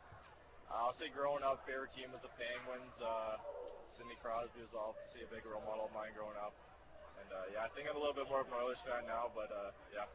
Is Crosby still your favorite player, or do you like somebody else now? No, Crosby's still my favorite. Still a great player, so yeah. We got to wrap up with this. Your best moment as a Bomber so far? Obviously with playoffs coming up, I'll say my first playoff game as a Bomber. Didn't you have 2 goals that game? Yeah, 2 goals, a big hit. Yeah, it was a really fun game to play, and the atmosphere was just electric, and yeah, looking forward to that coming up. We should maybe get some good atmosphere here tonight. Hockey night in the North. Hopefully 1,000 plus to kind of tune up for the playoffs. Rhett, continue your fine play. Good luck to you and the Bombers. Like we said, playoffs not very far away. Thank you, Rob. That's Rhett Ewan, our Creighton Pizza player profile here on 102.9 CFER and FlinFlonOnline.com. Gatorade's unflavored water is your new go-to for all-day hydration. It's just these two. For great taste. When you pick this up, all you have to do is flip the sports cap no and drink promos? the clear, refreshing water with no sweet taste. It's formulated for all active people to hydrate throughout their entire day. Arctic beverages and Gatorade. Ideal for all-day hydration for all active people. Your lifestyle may change each day, but what you have inside you doesn't. With Gatorade water. Northland Ford proudly supports the Flin Flon Bombers throughout the SJHL season. We know that the Bombers will play tough like the Ford F-150, the toughest truck on the market for over 40 years. Northland Ford helping the community cheer on the Bombers as they work to bring a championship to the best fans in the league, and they provide you with the best selection on their lot. In the North, for the North, Northland Ford, the dealership you tell your friends about. And welcome back here to the Whitney Forum. The opening intermission for the co-op continues. Let's take a look at the McDonald's out-of-town scoreboard. Just a one other game. An afternoon game here today. The Melville Millionaires beating Estevan in overtime 3-2. Interesting, Mike, with those back-to-back wins for Melville, not only giving them some room over Estevan, but they're just a point behind Melfort now. They both played the same amount of games. So yeah, you win a couple of games, you turn things around. Well, as we've said plenty of times, this league is pretty even. Especially down, that 7, 8, 9 place teams. And you're right, you win a game here, another team loses, things change. Well, they had obviously the heat of Estevan on them, but like I said, it moved within a point of Melfort now, and both teams have played 53 games, so that's going to be interesting to see how that all kind of shakes down. The only other game in the SJHL today, lots of games in Manitoba tonight. Steinbach a 1-0 lead on the Blizzard. They're into the second period already in that one. We got Swan Valley leading Neepawa 2-1 in the second. Portage a 2-0 lead on the Blues after one. Winkler leads Niverville 1-0 in the first, and Dauphin a 1-0 lead on Verdun after one period of play. Like we mentioned, a whole whack of NHL games here today. Big win for Boston today. They look like they could be playoff bound. A 3-1 win against Washington. Hard to think of that. Hey, well, money though, right? Money and yeah, exactly. Florida would have to eat some of that contract. But again, he is good. Yeah, but they didn't move him. You mentioned Tampa Bay. Corey Perry with the annual trade, and boy, every year, wouldn't you want him on your? I don't like him. Every team that he's on goes to the fucking house. And he plays really well. It all, we remember when he went to Montreal, and yeah, they got to the finals that year. Yeah, lost to Tampa Bay. He's a pain in the butt, but boy, it's one of those guys you want on your team, and at this time of year, he always seems to help teams in the playoffs. Flin Flon a 1-0 lead on the Stars as the Battleford Stars have made their way back on the ice. Again, the lone goal to Reed Arbery, a power play goal. His 21st, the only goal in the opening period tonight. Led by number 29, Charlie J. And Flin Flon will make their way back on the ice.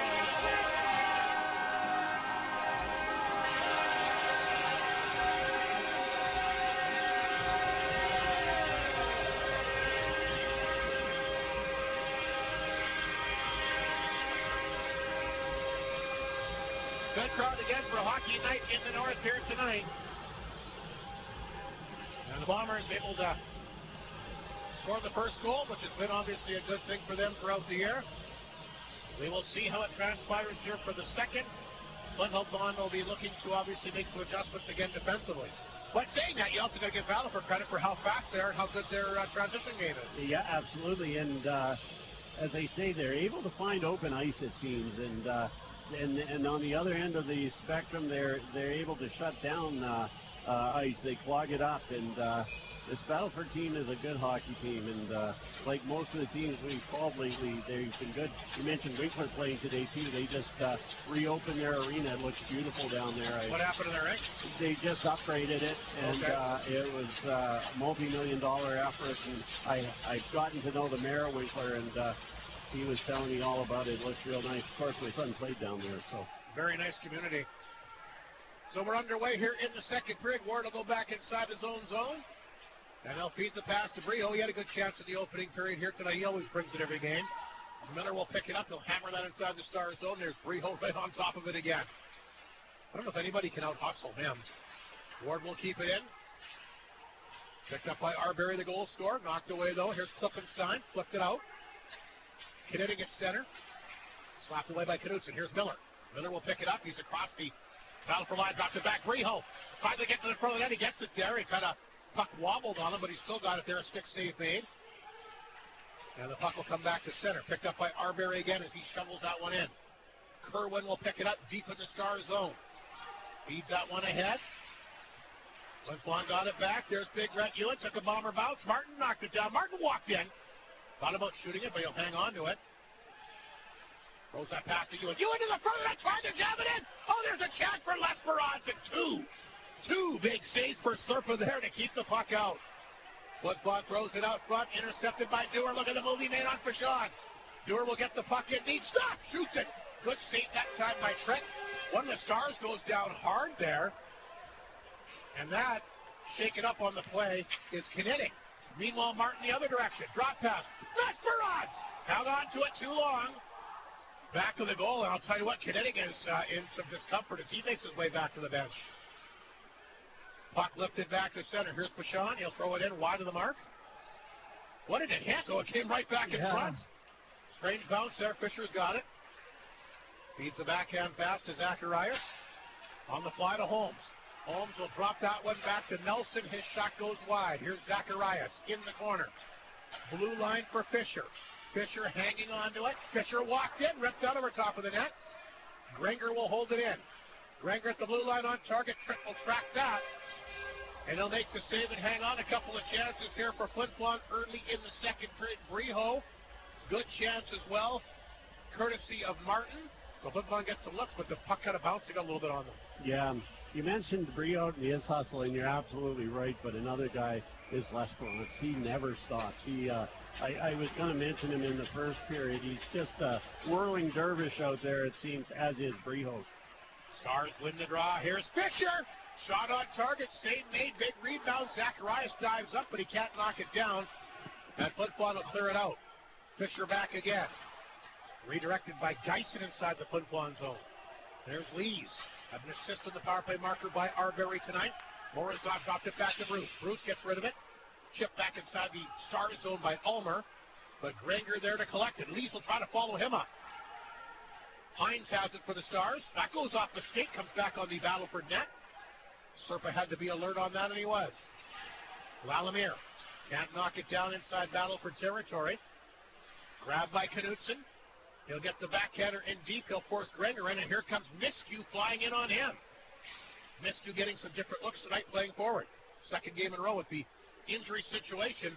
They need guys to step up, so taking some demon and put them on forward. Knudsen can't hold the line. Drifts back to Flin Flon's blue line. Here's Mounier.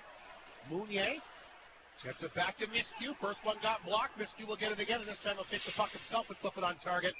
And Serpa will make the save and hang on. 16:44 to go in the second period. It is a 1-0 Flin Flon lead. The power play marker by Reed Arbery in the opening period. The only goal tonight. And it was a beauty. And you mentioned Reed had gone down awkwardly. I thought he was hurt quite bad, but he was able to jump back in and get that goal. Face-off back inside the Star zone to the right of Serpa. Shots are 18-17 Stars. They're going to wave the Battleford forward Nardelli out of there. They've been waving a lot of players out of the face-off circle. Puck lifted back at Flin Flon territory. Pashon got to chase it with Nardelli on top of him. Back of the goal, it goes to L'Esperance. He lifts it out. Nash got a piece of it. They'll knock it down again at the Star blue line. Picked up here by Kerwin. Sends it inside Flin Flon territory. Trick is out. Puck flipped out. Back to Dick. Dick will knock it down for the Stars at center. Played that one back to Nash. Given away at center ice. Flin Flon will try to capitalize. They can't. Nardelli has it for the Stars. Here's Nardelli on it. Across the line. Shot on. Kick to the corner that time. Rebound back out. Front flipped over top of the goal. Martin's chance to grab it. 2 goals, including the overtime winner last night. The quick pass to Big Brett Ewan. Ewan by himself across the line. Gets it in deep. Team was changing. Stars play that one back to center, and that's picked up by Kerwin, and he'll flip it in Flin Flon territory. Ward back. Gets it to the corner. Intercepted that time by the Stars once again. Kerwin having a good shift, been out there a long time. Now he'll make his way off the ice. And Tritt will grab it and hang on to the side of his own net. Charlie had seen enough and wanted to stop that play. 15:32 to go in the second period. Great crowd here tonight. Like Mike mentioned, a nice contingent of North Star fans have made their way here. Yeah. It helps when you play Friday, Saturday, so you stay over Saturday night and then travel back on Sunday. You get to come to see our beautiful community. Great rivalry between these two teams. Konowalchuk in the corner will hang on to it. Konowalchuk will throw that one in deep for Mark. Lees is wrestling there with him. Morozov, he'll flip it out. He wanted to get it to Ulmer, but a little bit past him. Coventry is back. Swipes it away. Look out, Konowalchuk took a bit of a high stick here, but he'll stay on top of the puck. Gets it across the line. There's Mounier. Morozov, a little bit of room up the left side. Morozov, a shot. Turned away that time by Serpa. Flin Flon holds it in. Mounier again, redirected that time by Lees, but Serpa made the stop. Flin Flon with a couple of chances. Marks for the Stars will get it outside the zone. Now to roll in. The side of the net. Icing called. Face-off coming up back in Battleford territory. One of the things that the Bomber defense does well is communicate to each other. I saw Mounier and Bruce directing each other who was where the North Star forward was, and you see him do that a lot. Just good communication between the two defensemen. Miller to take the face-off against Konowalchuk inside the North Star zone. Off the draw. Miller will get it in deep. Here's a chance. Arbery scores! Backhander, second of the game! And what a setup by Miller. You heard me mention it last night. Winning the face-offs, how important it is. Miller wins another draw, Mike Slip. Here's the replay. Absolutely fantastic. Look at Miller go in and grab this puck. Look at the no-look pass, and look at the backhander by Arbery to finish it. Beautiful goal, 2-0 Flin Flon. Winning face-off is underrated. It really is very, very important. You get control of the puck in either your defensive, but in your offensive zone, like we just saw there, and it's an art that not many are good at. Miller's one of them. He's not been by far Flin Flon's best face-off in these two games. I don't think that there's another guy on the Bomber team this weekend that has a winning ratio in the face-off. No, guaranteed there's not. So Connor Miller, boy, the big trade with the Humboldt Broncos paying off. Miller, these last two games have been by far their best centerman. Here comes Fisher back across the line, dropped it back to Klippenstein. Off the block for a Tritt. The only guy as good, Keith Gruner. That's a few years ago, last year. Well, right, but he played for them for 2.5 years. Yeah, Keith Gruner. He was very good, I agree. Yeah. He's probably the best I've seen. He's up there for sure. Well, yeah, because I think that I don't know who figured this stat out, but I think in the playoffs that one year, he was at 90%. Yeah, incredible. But I'll tell you what, Miller's been the best this weekend for my money. Very important. Klippenstein against Leeds for the faceoff. There's a faceoff win by Flin Flon. Mounier back in the net. Stays on top of the puck. Good job to get it out. Ulmer will try to poke that one. Ahead comes back to Leeds. Leeds had a barrel on it.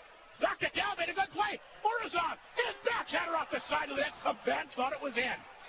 Leeds feeds it back to Mounier. Can't hold it in. Dewar knocked it away from him.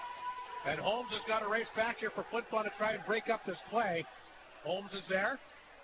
Flipped it out. Fisher knocked it down just outside the blue line. Fisher stops. Try to get it in. Liesel tapped that off the boards. Morozov looking for the puck at center. Morozov trying to get it on Nash. There's Ulmer in there as well. Morozov stayed with it. Hines will tap it back of the goal where it's picked up that time by Fisher. It looks like a penalty coming up, Rob. Yeah, the referee's got his hand up here. Who's going to get it? Lees goes down, but the penalty was being called before that. Got a hooking penalty against somebody. Going against the Stars, so Flin Flon to go to the power play for the second time here tonight. Greg Ford is our Arctic Beverages power play contestant. Flin Flon just got a misconduct here, did they not? Yeah, Lees has just taken 2 minutes here. I don't...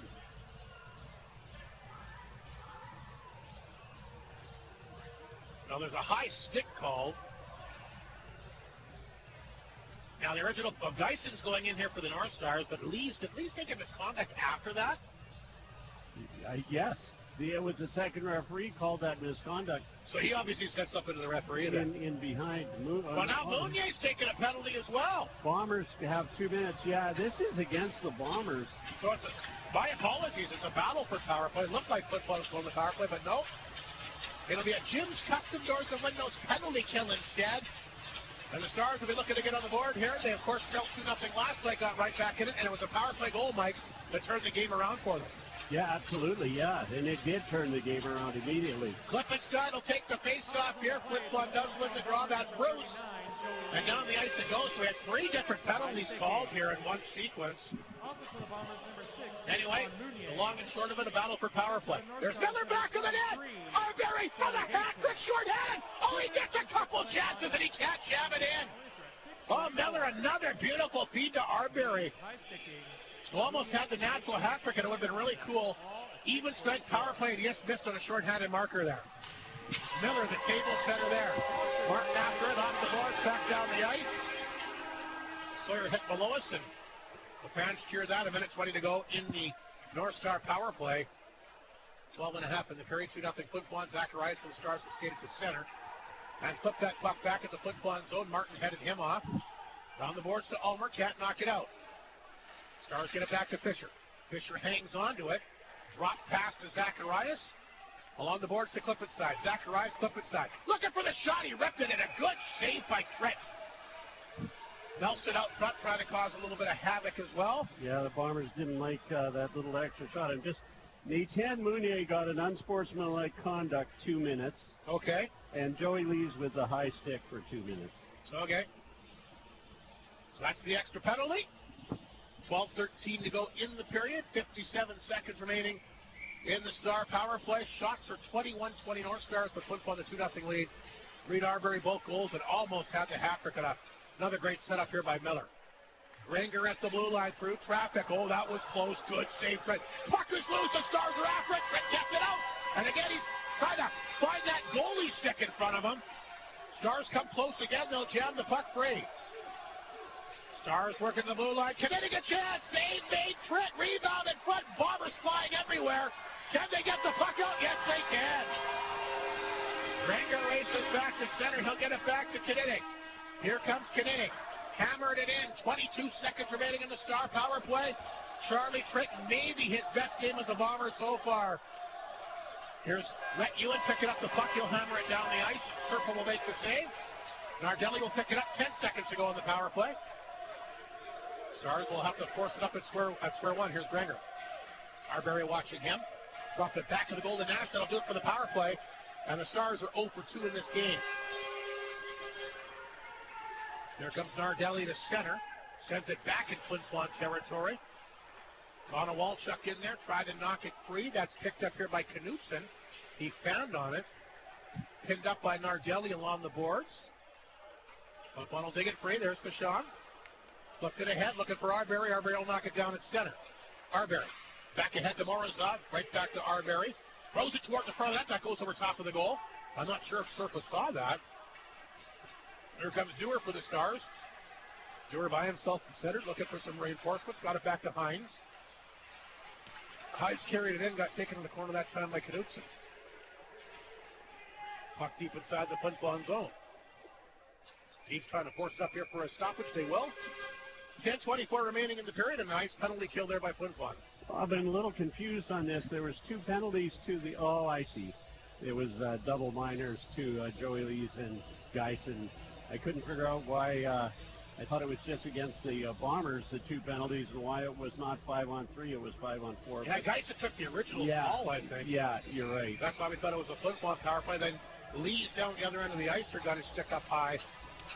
And then Mounier obviously had something to say to the referee, and that's never recommended to her. We'll take the face-off here. Miller wins another draw. Penalty coming up again here. Flin Flon's going to get a high stick here. Marks took a stick in the face, so that's a penalty against the Bombers. What's he coming over? He's coming over to Marks now, who took the stick in the face. He's checking for blood. Oh, right. Only 2 minutes. Bruce the D-man will go off, and Battleford back on the power play here for the 3rd time here tonight. They can't start getting into penalty trouble either. That's been another trouble that they've had down the stretch here. Mike Reagan mentioned that last week when you interviewed him a few times that they had a long talk about taking too many penalties. That's a tough one there. I mean, Bruce, you stick sometimes just gets away from it. Yeah, absolutely. But anyway, the unsportsmanlike is... That would be one as a coach that I'll tell you what, if a guy was doing that on my team, he might not play. Mind you, when you have so many injuries, what do? Connor Walchuk along the boards here. They'll work it back to Nardelli at the blue line. Stars trying to get back in this game. Here's Gregor. Lots of traffic in front. Feeds it back here, Nardelli. Gregor, the one-timer. Arbery got a piece of that. He'll swat it to the corner. Connor Walchuk. Back to blue line to Gregor again. Nardelli back to Gregor. Gregor has it. Takes a look. Drop pass. Here's Knitting. Top of the circle. A shot blocked by Arbery. Nice job again. Boy, it's easy to give, praise to the guys that score the goals. How about Arbery on this penalty kill? I said it before. Good things happen when Reed Arbery's on the ice. And I never heard you say that. I'm kidding. I don't know. You got to listen. I'm sorry. Keep going. You said that good things happen when you shoot the puck, and I said good things happen when Reed Arbery's out there. And I know. I was having fun with it. I agree. And he's proving it here tonight. He's the best bomber on the ice tonight. Just missed that hat trick. Here's a chance short-handed for Rhett Ewan trying to catch up with it. Oh, he was almost there. Good defensive play by Nardelli to get back and break that up. Looked like Ewan was going to get in alone here. Meanwhile, Klippenstein will pick it up. Remember, he's got 7 power play goals. Good glove save that time by Trent. Klippenstein, the hot hand against the Bombers earlier this year. 4 goals in the Battlefords. And he gets in and gets a good chance here. And boy, Charlie Trent, that's another nice save. Yeah, that one was unbelievable. That was a hard shot low to the glove side. Charlie had the glove in the right spot and made the save. 1:08 remaining in the Stars power play. 9:29 in the period. Media timeout will be coming up, I'm sure, as soon as the penalty is over. 9-4 shots for the Stars in this period. Yeah, they've been very dominant again. They've also had 3 power plays in a row. Yeah, that's right. Face-off will make its way back in Stars territory. Fisher there to get it. 59 seconds to go in the power play. Fisher will take off to center. Sends it back at Flin Flon territory. Trip back of the net. Around the boards it goes. Sawyer cuts it off. The chance. Oh, good save by Trip. Gets back. Now Lees will chip it down the ice. Serpa out. He'll leave it there for Geisen. And with 40 seconds to go, here comes Geisen barreling up the ice. He'll drop that one back. Zacharias to center. Across the line. Knocked down by Nelson. At the blue line, Geisen shot partially blocked. Puck comes out front. Ulmer has it. Dishes it off to Martin. Martin to center. He'll hang on to it. Bring the puck in deep. There's Martin a chance. Got the shot away. Serpa stopped that. 15 seconds remaining in the battle for power play. Martin again knocked it down. Great penalty killing here from number 49. Martin along the boards, gets it back in deep. There's Zacharias. Feeds it to Nelson. Sawyer will drop it back to Fisher. Power play's over. Flin Flon's killed another one. The Stars are 0 for 3 in the game. Mounier out of the box. Goes along the wall. There's a chance. Fired on target by Fisher. The save made by Tritt. Mounier has the rebound. Feeds it to Martin. Outside the zone. Here they come. Led by Yakubchuk. It's back down to Miller. Trying to come back up quick to Breho. And that'll redirect off the Star. Over the glass and out of play. Media timeout. We'll take a break. Good game again tonight. 7:59 to go in the period. Reed Arbery, both goals for Flin Flon tonight. A 2-0 lead on 102.9 CFAR and FlinFlonOnline.com. Bailey Homes has 15 years experience in the North, specializing in RTM homes and foundations, and are also proud supporters of our community. They are so thankful to Flin Flon and the surrounding areas for supporting them all these years. Bailey Homes is always willing to chat with a potential customer to show what they can do for our community. Your trusted builder in the North. Visit bailey-homes.ca. You put a lot of work into planning gatherings like your wedding, the long overdue reunions, and those important sports team windups. So let Chicken Chef take feeding everyone off your to-do list. With a wide variety of options from elegant to everyday food options, Chicken Chef can work with you to make sure you get what you want from their catering options. 10 seconds. 687-3779 or visit in person to make your catering arrangements with Chicken Chef, where it always feels like home. 7:59 to go in the second period. A 2-0 Flin Flon lead here. And a face-off inside the North Star zone. Klippenstein lining up against Les Bronx. There's a face-off. Win back to Ward. And that one got blocked in front of the Battleford net. Ewan will knock it down along the boards off his glove. Stars clear it out back to center. Ward has it again. He'll flip it in. Wide of the mark. Picked up by Kerwin back of the Star net. 7:42 to go. There's Coventry. Pass outside his zone for Kinniting, a little bit past him. Holmes flipped that up. They'll get it back to battle for territory. Holmes and Dewar running into each other just below the broadcast booth. But meanwhile, here comes Klippenstein. Klippenstein will bring the puck in, drop it along the wall this time, Dewar. Dewar looking for someone to give it to. Fanned on it, but he shovels it in deep. Picked up by Holmes in the corner. Holmes knocked away by Klippenstein. His chance, save. Rebound, Klippenstein on top of it. What a save by Trent! But boy, Klippenstein to get a lot of room as he walked right in. Look out, Ward takes one in the mouth here by Dewar, and penalty's going to be handed out. There's a big strut from that Flin Flon net. Just the Star is going to go, I think, Rob. Well, that's what we thought last time. Anyway, Dewar gave a good fist here to Ward. You're right, just the one penalty. And we will get a Arctic Beverages power play after all. Greg Ford once again. Great Bomber supporter. Gets his Arctic Beverages products at Corner View in Snow Lake. We talk about weak penalties. There was one right there in the offensive zone. I know the play was over, but got to keep your cool. So Flin Flon 1 for 1 on the power play. We'll get another chance for league's best power play, like you mentioned. At 24.6%. We'll see what they can do.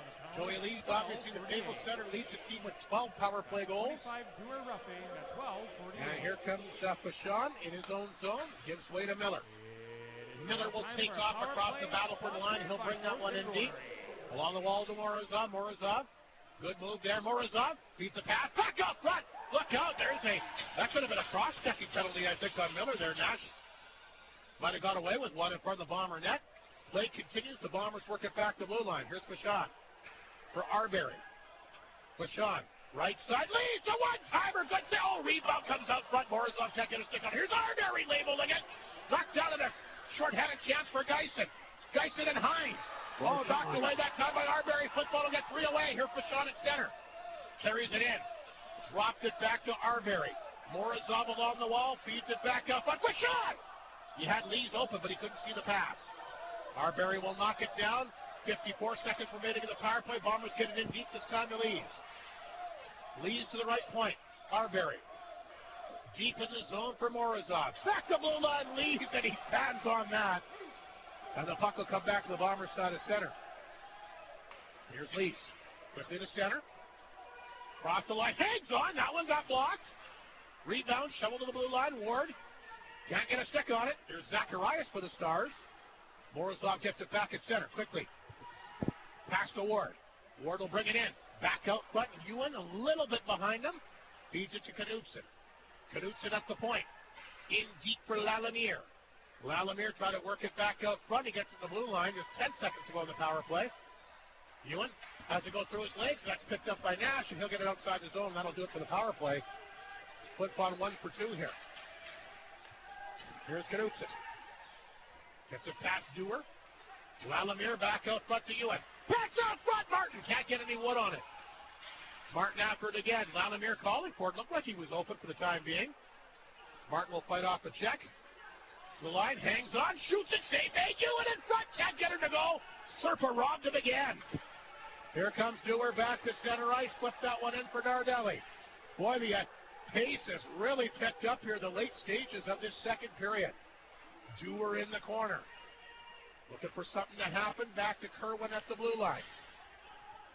Partially blocked. Lesperance at the corner. We'll come back to Ulmer. Stars have it. Kerwin at the blue line. Lets it rip. Knocked down in front by Lesperance. He gets it to Lalomere. He'll skate with it to center. Lalomere shoveled it off to Ulmer. A chance. And there's a good chance. And a good save by Serpa again. Top of the blue paint. He'll cut down the angle. But boy, great pace here. Great hockey game again here at the Whitney Forum tonight. It's been an exciting 5 minutes here.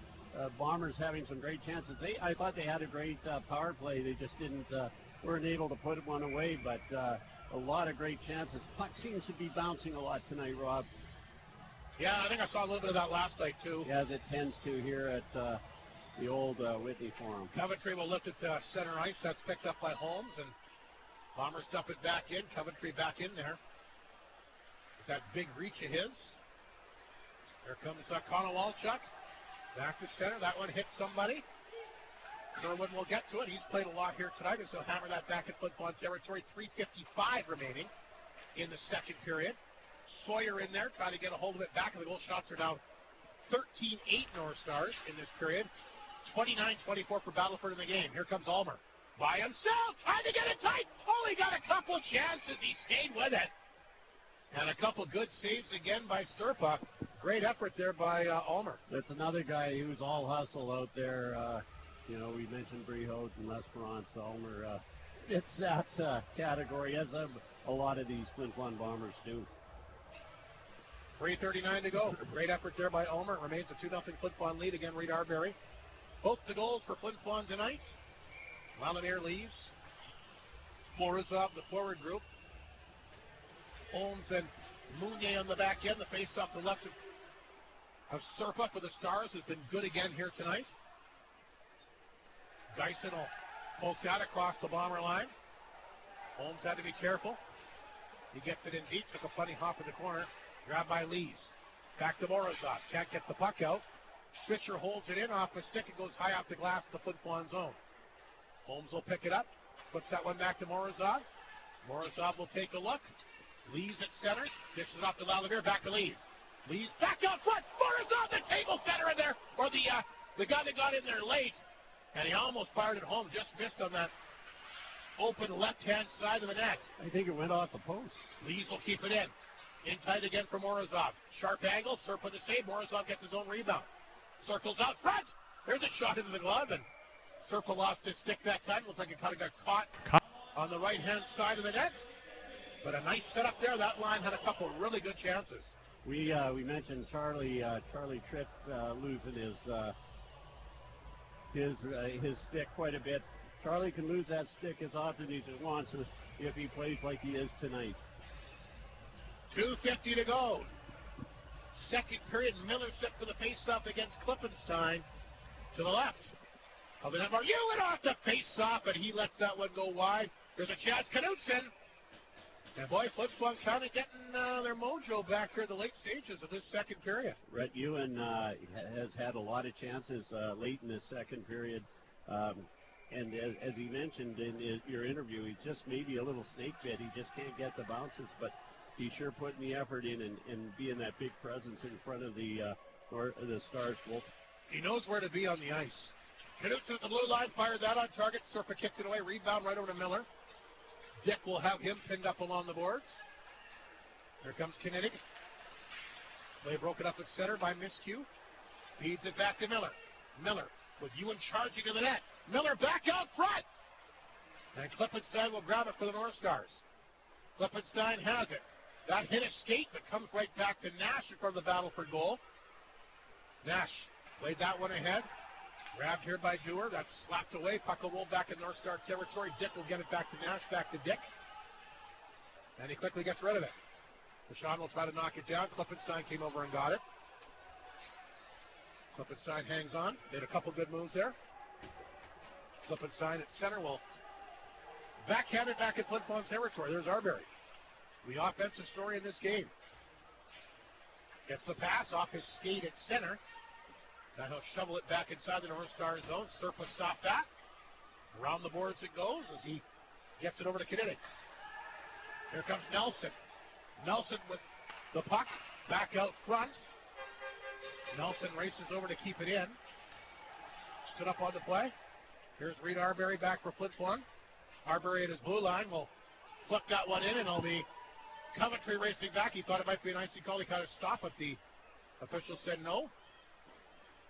Coventry had to be careful. Made a good move there. And gets the puck out. This will go back at Flin Flon territory. I think we are going to see an icy call the other way.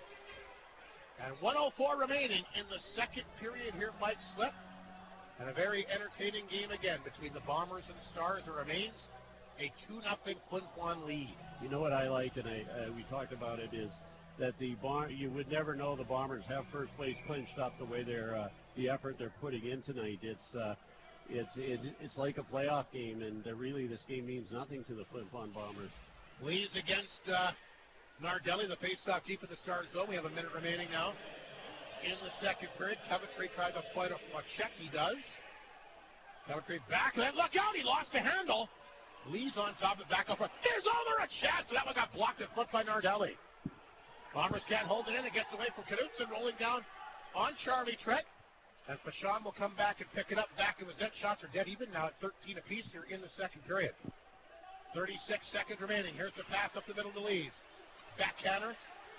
Can't find Ulmer. Zacharias is down. Penalty against the Bombers late. And Lees is going to go, I think, for a tripping penalty. He is. No, sorry, Ulmer's going to go. It'll be a Battleford power play, though. Their fourth of the game. Very similar to last night's game. Battleford got that late power play. Flip wanted to come back and kill it early in the third. Absolutely. Zacharias and Knutson having words. Now Knutson having words with everybody else on the bench. 26 seconds remaining. So this is a face-off fight. Big face-off in the Flin Flon zone here to the right of the netminder, Charlie Trent. And look who's out there for this face-off. Well, Klippenstein's out there for the Stars. Miller. And he'll line up here against Miller. I think Miller's going to take every big face-off away from here on out. For the rest of the year. Maybe. Klippenstein against Miller, deep inside Flin Flon territory. A Battleford power play, so it's another Jim's Custom Doors and Windows penalty kill. Nardelli can't hold it in. Here's Kennedy at center. Oh, look out, he almost popped that one up to Miller. That was close. Miller all over Klippenstein, but he'll find a way to get that back in the Flin Flon zone. Oh, big hit there by Bruce. Picked up by Miller. Down the ice it goes. And Flin Flon's found their mojo here in the later stages of this second period. Here's another steal inside Battleford territory, but that's going to do it for the period. And Flin Flon will get one more goal, and they'll take a 2-0 lead to the locker room. But, boy, that last 6 or 7 minutes by Flin Flon, they look pretty good. They sure did. Bombers, I think, had a great period. 13, look at the shots. Bombers were down. It's now 13-13 shots in the game on the period, and 29 shots for both teams in the game. So, exciting, great hockey game. And as I said, it means nothing for the Flin Flon Bombers. But I think they all mean something, Mike. Well, they don't have to show up. They're still going to get first place, but they have showed up. And you can fall in that rut very, very easily, and these Flin Flon Bombers aren't going to allow that to happen. Very entertaining game again. A 2-0 Flin Flon lead. We'll take a break, because the second intermission show for the North of 53 Consumers Co-op is coming right up from a jam-packed Whitney Forum here on 102.9 CFAR and FlinFlonOnline.com. Creighton Furniture understands that you don't want just any appliance or piece of furniture. No, you want appliances and furniture that make a statement. And Creighton Furniture has what you need to create the feel, function, and features you want in your home, including great prices on upright freezers, retro fridges, and furniture with the colors you've been dreaming of. Make a statement by shopping at Creighton Furniture and Appliance Center, 688-7587. Every show binged, eating 8 times a day, and walls are starting to ramble at you? This is Cabin Fever, and it's time for Shane's. How about picking up a new acoustic skill with a new crisp guitar or a booming drum set? Or bring those big family game nights back with a new game for any age. Stop the walls from talking to you and beat down Cabin Fever with selection unlike any other. Shane's at the Otinike Mall will beat those indoor season Cabin Fever blues. Take charge. Head to Shane's at the Otinike Mall. Northland Ford proudly supports the Flin Flon Bombers throughout the SJHL season. We know that the Bombers will play tough like the Ford F-150, the toughest truck on the market for over 40 years. Northland Ford helping the community cheer on the Bombers as they work to bring a championship to the best fans in the league. 10 seconds. Provide you with the best selection on their lot. In the North, for the North, Northland Ford, the dealership you tell your friends about. And we're back inside the Whitney Forum, the second intermission show for the co-op. Let's take a look at that Northland Ford second period scoring summary. Just the one goal again. Absolutely beautiful by Reed Arbery. So we got this, looks like another on-ice promotion coming up here tonight. Yeah, Great North GM in the paw is here. I saw Eldridge hanging around at the front there. Yeah, I don't know if that's involving them or not, but they usually do a shooting contest. Of course, Great North part of the Northland Ford family.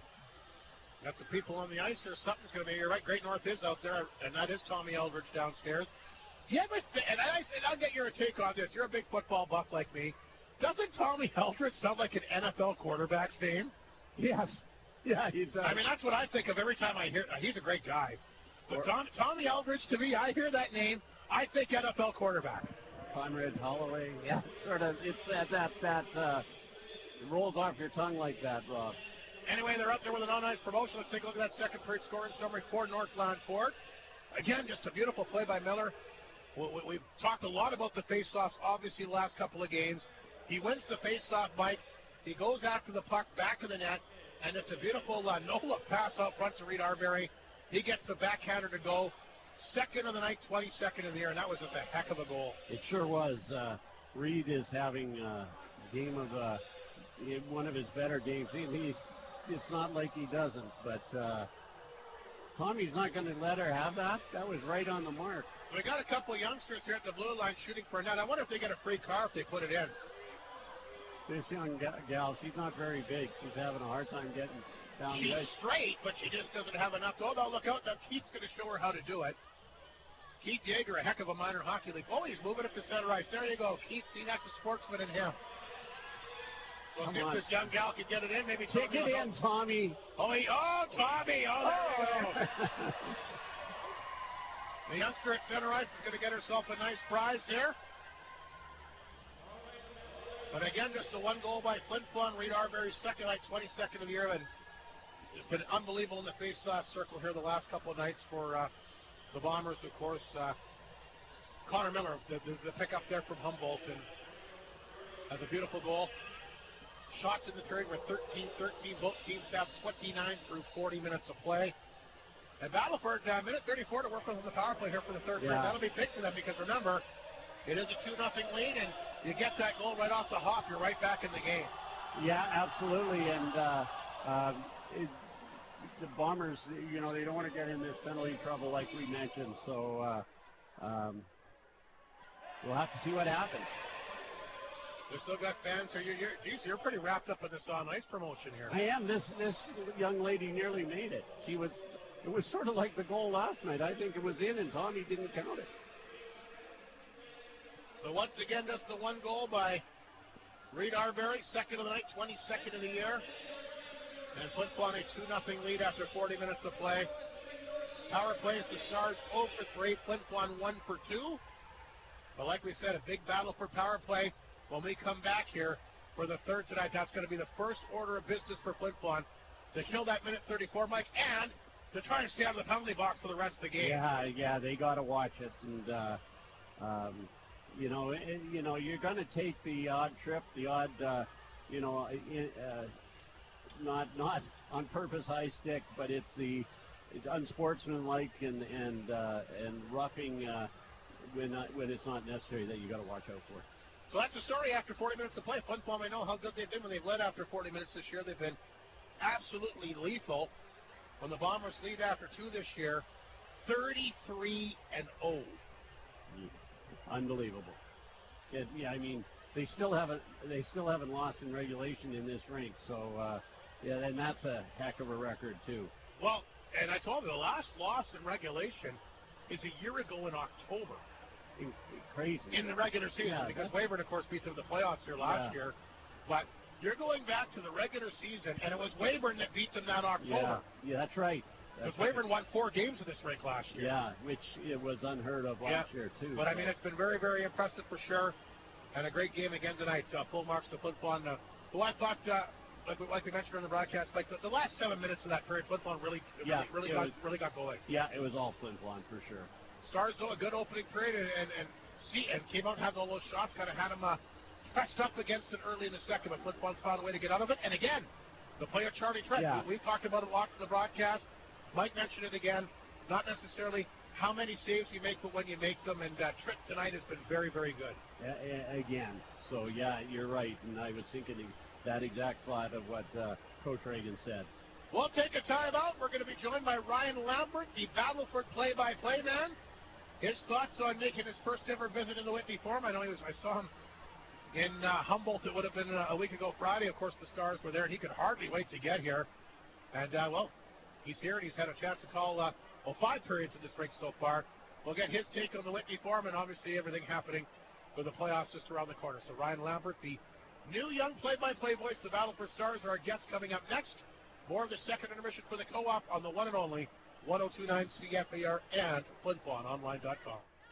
Hudbay is proud to be a sponsor of this Bomber broadcast. From donations for bursaries, hockey schools, clubs, community events, charities, and so much more, Hudbay has supported our community with dedication and generosity, contributing to events and organizations. Hudbay thanks the people of Flin Flon for their continued support.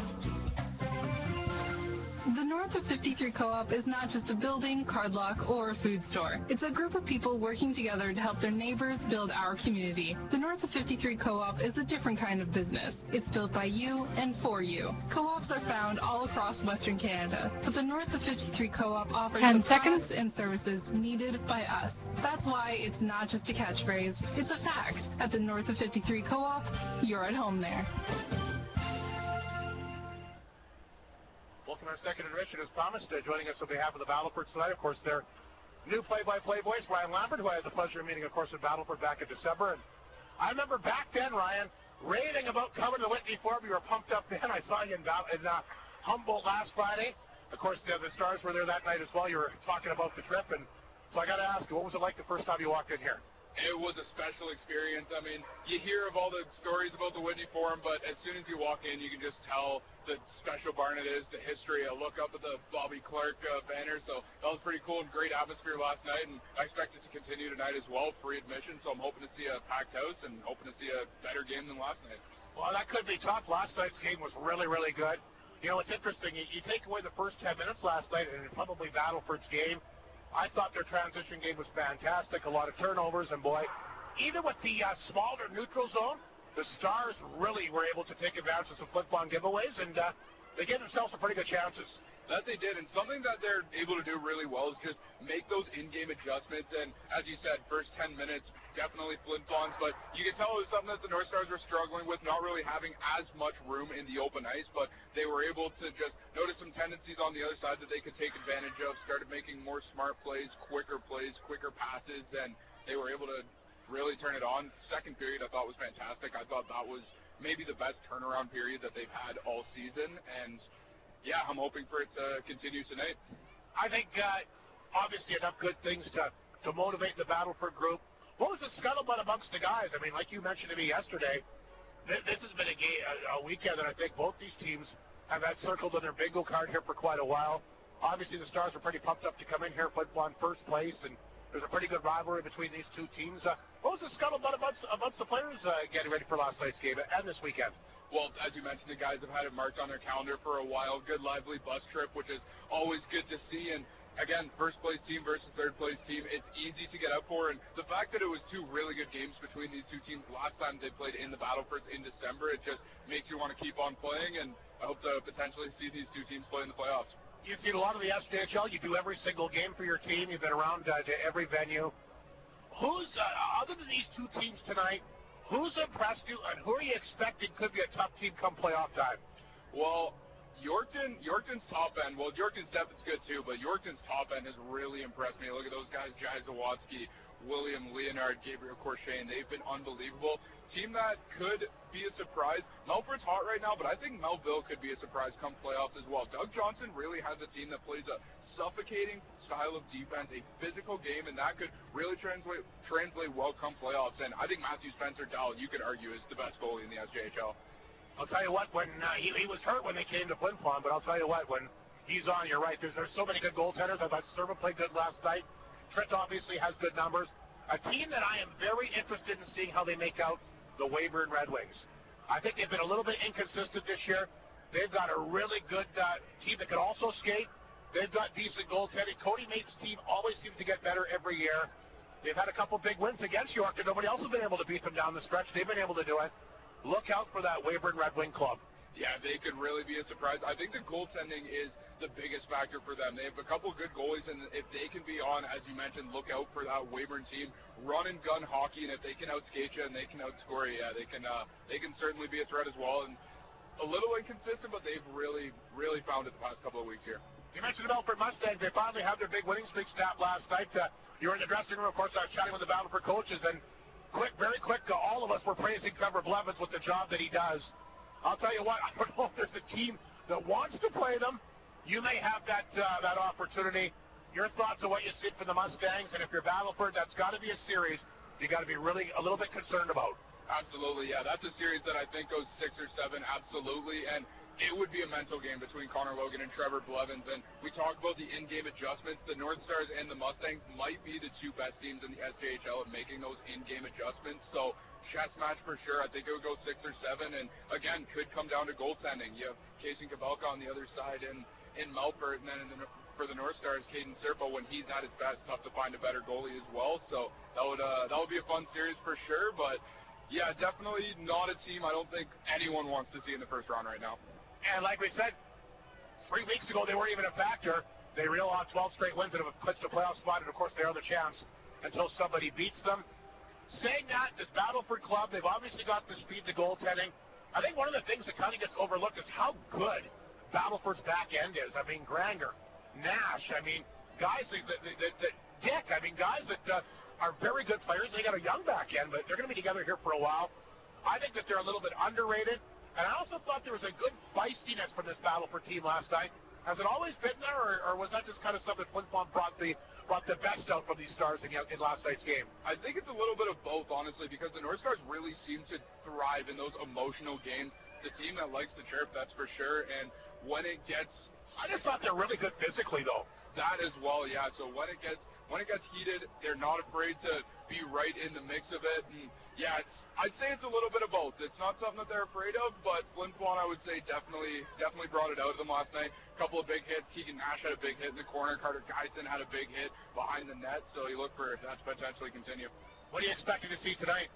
I'm expecting to see another just quick back-and-forth hockey game. I think it's going to be a lot tighter passes, a lot quicker passes. The North Stars now know at least a little bit how to play in the Whitney Forum. They've seen the smaller ice surface, the tighter neutral zone, and how the Bombers play with it. So I expect them to make a lot more smarter plays and quicker plays, especially when they're coming through the neutral zone in transition. I also expect Battleford to start better. You can't get down a couple of goals. No, you can't. And 6-hour bus ride and then playing hockey after that, it can't be easy. So the fact that they've had the day here and had the day to just kind of relax a little bit, not on the bus all day, I do expect it to be a quick start. That has been something that the North Stars have kind of had trouble with, is the starts throughout the season, but this one is going to be something that they're going to get up for. And I mean, you look around pregame here, the crowd's already starting to build, and as the crowd is going to be lively, I think the North Stars are going to be able to respond to that pretty well. We mentioned your first year in the league. What have you enjoyed most about being part of the SJHL this year, Ryan? I think it's just the unpredictability of every single game. The North Stars have had some crazy moments. You look back, they had a 21-round shootout against the Weyburn Red Wings. And that must have been fun to call. Oh, that was unbelievable to call. You get to,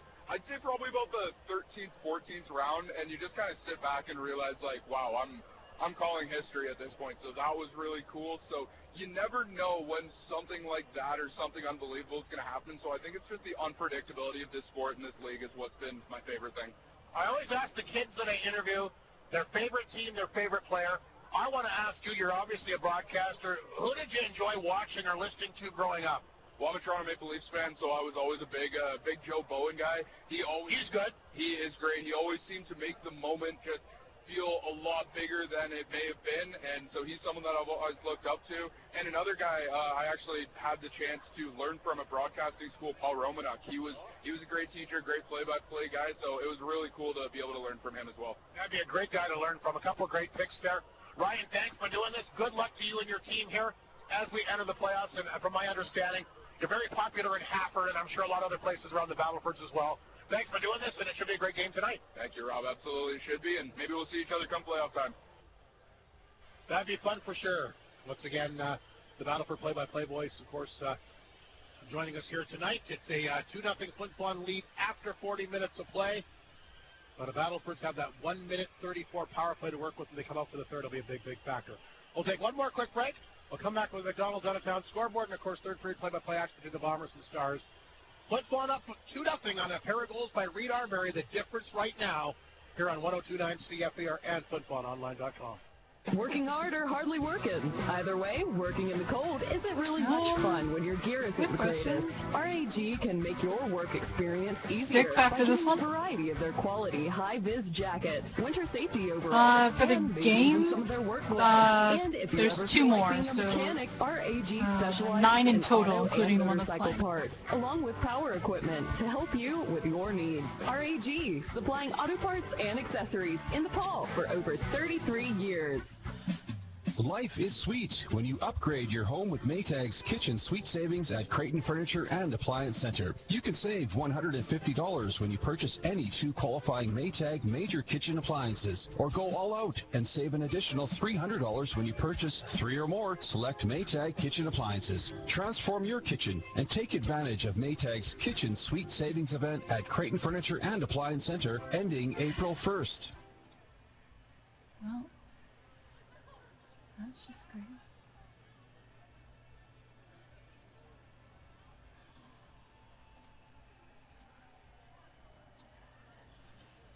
I asked for a promo. I guess we're not getting it this time anyway. Let's take a look at McDonald's out-of-town scoreboard. Just the one other game in the SJHL. Like we mentioned, Melville a big victory here today as they knocked off Estevan in overtime by a score of 3-2. And that's a big win for the Mills because, like we said, not only a little bit of distance between them and Estevan, but all of a sudden, just 1 point behind Melfort. So that's going to go right down the last game of the year here, I think. We called that almost halfway through the first half of the season that it was going to be close, and it is. And exciting for those teams, exciting for us to watch from afar. And we can watch from afar and relax a little bit. Manitoba Junior Hockey League tonight. That's the only other game in the SJHL, by the way. That was an afternoon game here today. We got 5 in Manitoba. Steinbeck a 3-0 lead on the Blizzard in the third period. Niebois has a 5-3 lead on Swan Valley in the third. Neverville leading Winkler 3-2 in the second. Portage up on the Blues 3-1 after 2 in Dauphin. A 3-2 lead on Verdun after 40 minutes of play. Let's get to the NHL story. Boston a 3-1 win against Washington. New Jersey doubling up on the Rangers 6-3. Buffalo a 3-2 win on Nashville. Philly beats the Penguins in a shootout 4-3. Lightning that's 7 straight losses down for Toronto. Yeah, Lightning over the Leafs 5-2 today. It's incredible. Craig Berube, I think, may not make it till the end of the year. What a shame, but I'm sure he'll end up somewhere. Utah beat Columbus in overtime 5-4. Winnipeg comes back to beat Vancouver 3-2 in overtime. Montreal able to finally win a game as they beat LA 4-3. The Hurricanes against the Flames, the Islanders against San Jose, and Ottawa taking on Seattle. The 3 late games here tonight. And like we mentioned, a 2-0 Flin Flon lead. Both goals by Reed Arbery, but a big minute 34 power play for the Stars here in the third period. That'll be the big factor for them if they can get a goal and get right back in it that quickly. And you know they're gonna come out flying here with that minute 34 penalty. So the Bombers really have to feel it. They've done a good job tonight, and their last couple of power plays, I thought they did a nice job too. I didn't create a goal, but they were able to move the puck around and really pressure and keep the puck in the offensive zone. So Fans being fans. We'll see. The Stars have made their way back off the ice. Here come the officials, and the Bombers, no doubt, not too far behind, led by Charlie Trent, who obviously set himself a nice game tonight. Shots, by the way, dead even at 29 apiece through 40 minutes of play. And 2 from Reed Arbery, who came so close to getting that hat trick. Yeah. Short-handed, wouldn't that have been something? It would be great to see Reed. The Bombers taking their time coming out in the ice. Well, there's still 2:35 left in the intermission.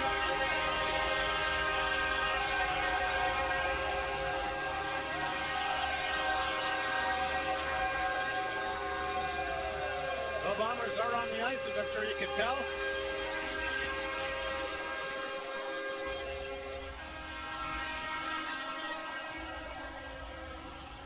And we should be in for one heck of a third period here tonight.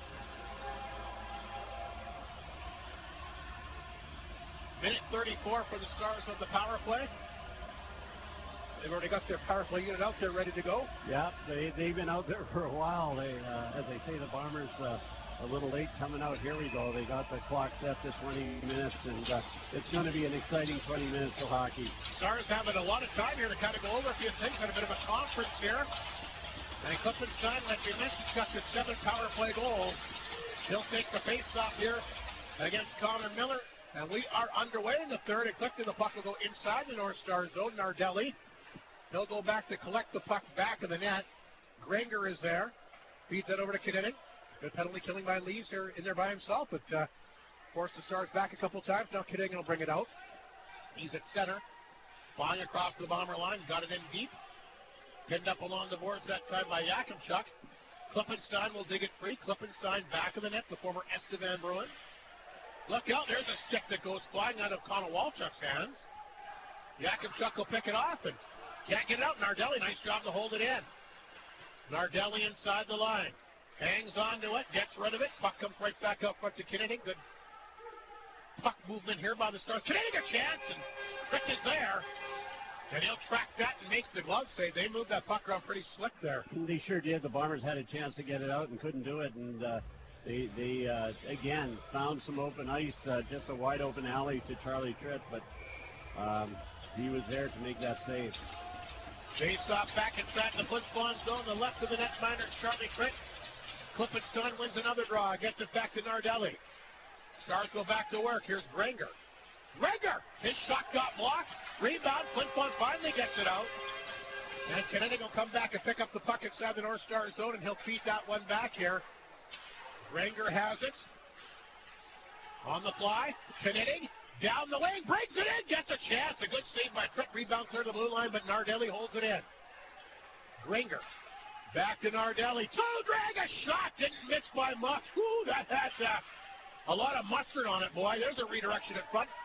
Tritt stops that one. Arbery. He'll poke it out. Stars come close. That'll do it for that penalty, too, Rob. A good penalty kill. Although the Stars had a lot of chances. Battleford 0 for 4 with the extra attacker tonight. Zacharias will carry it in, but Charlie Tritt a couple big saves again. How many times do you hear it? Your goaltender's got to be your best penalty killer, and Tritt has been that in this game. Stars go back on the attack. There's a shot. Tracked by Tritt. Rebound. Miller trying to get his stick free. Ward back there as well. Puck comes loose. Picked up by Ulmer. Ulmer deep inside the zone. A very ferocious forecheck by the Stars to begin the period. They've had Flin Flon back on their heels. The Bombers will try to bring it out. Ward found on it. Got a second chance. Got it to Ulmer at center. Ulmer will carry the puck inside Battleford territory. Run that around the boards. Zacharias will poke it out. Grabbed by Lesperance. He'll dump it in. Coventry, the big Battleford. What'd you say he is? 6'7"? Yep, 6'7". There's Coventry. I'm impressed with how good his puck handling skills are, though he lost that puck. There's a Jack Martin scores! Takes it up, Coventry stick! And he'll put it home! 3 goals in 2 games here for Jack Martin. And his sensational season continues. And he's now up to 17 on the year. Coventry usually does not give the puck away. And he had a step on him, but give Martin credit. Here's the replay. Just stays with it, Michael, on the board. And the quick snap shot, and it's 3-0. Just a great hard shot. Yeah, you jinxed Coventry there a lot. But, I didn't mean to. He's playing so well. He is a very good player. For the way he plays, he doesn't play like a big man. But Flin Flon a big goal here. Jack Martin 3 goals in 2 games, like we mentioned. That's his 17th of the year. Here's Mounier back to center ice to Ewan. He'll tap that one in. And Surfer not taking any chances. He'll jump on it.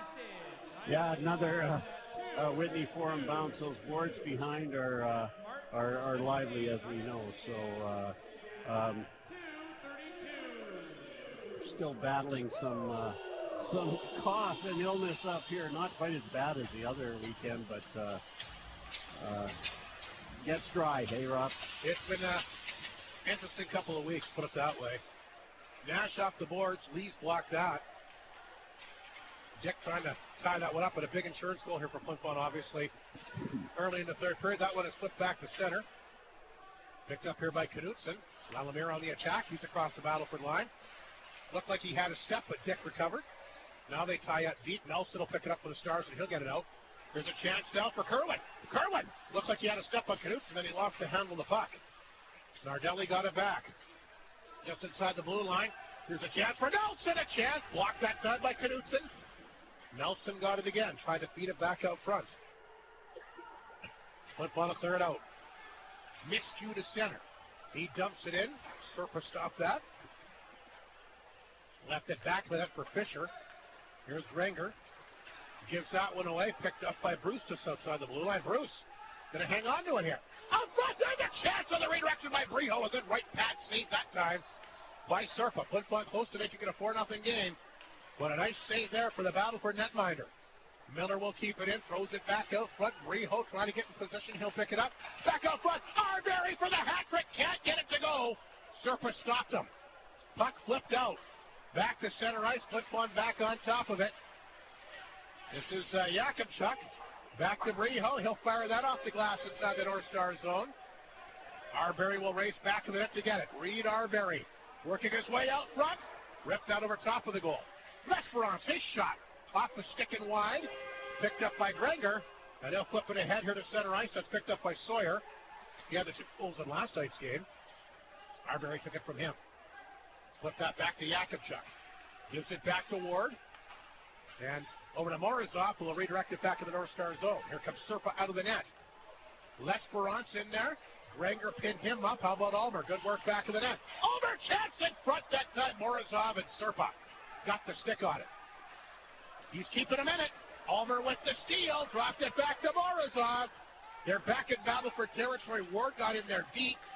Can't knock the puck down. It comes out. Holmes races back to get a stick on it. Klippenstein on top of him. Big body check there. Holmes will stand him up in the corner. There's Ulmer. Poked it ahead. Lesperance has it. He'll bounce it back in Battleford territory. Serpa will leave his net. Big hit there. Lesperance races in on Kerwin. Kerwin and Lesperance, they're mixing it up. Puck is put to the blue line. Stars will grab it. Klippenstein ahead to Dewar. That's poked in. Dewar trying to get to the middle of the ice here to roll in the front of the net. Good and defense. Fitz will make the save and hang on. Good defense there. The Bombers have played a lot better defense, getting sticks on the puck, and yeah, the North Stars are getting chances to break away, but in the last 2 periods, the Bombers have been able to at least catch up to them and stop the play. Close at shots tonight. 4-3 for Flin Flon in the third. It's 33-32 Bombers in the game. The Battleford have their opportunities. Klippenstein will take the face-off against Lee to the right of the Bomber netminder here, Charlie Tritt, who's been very, very good tonight.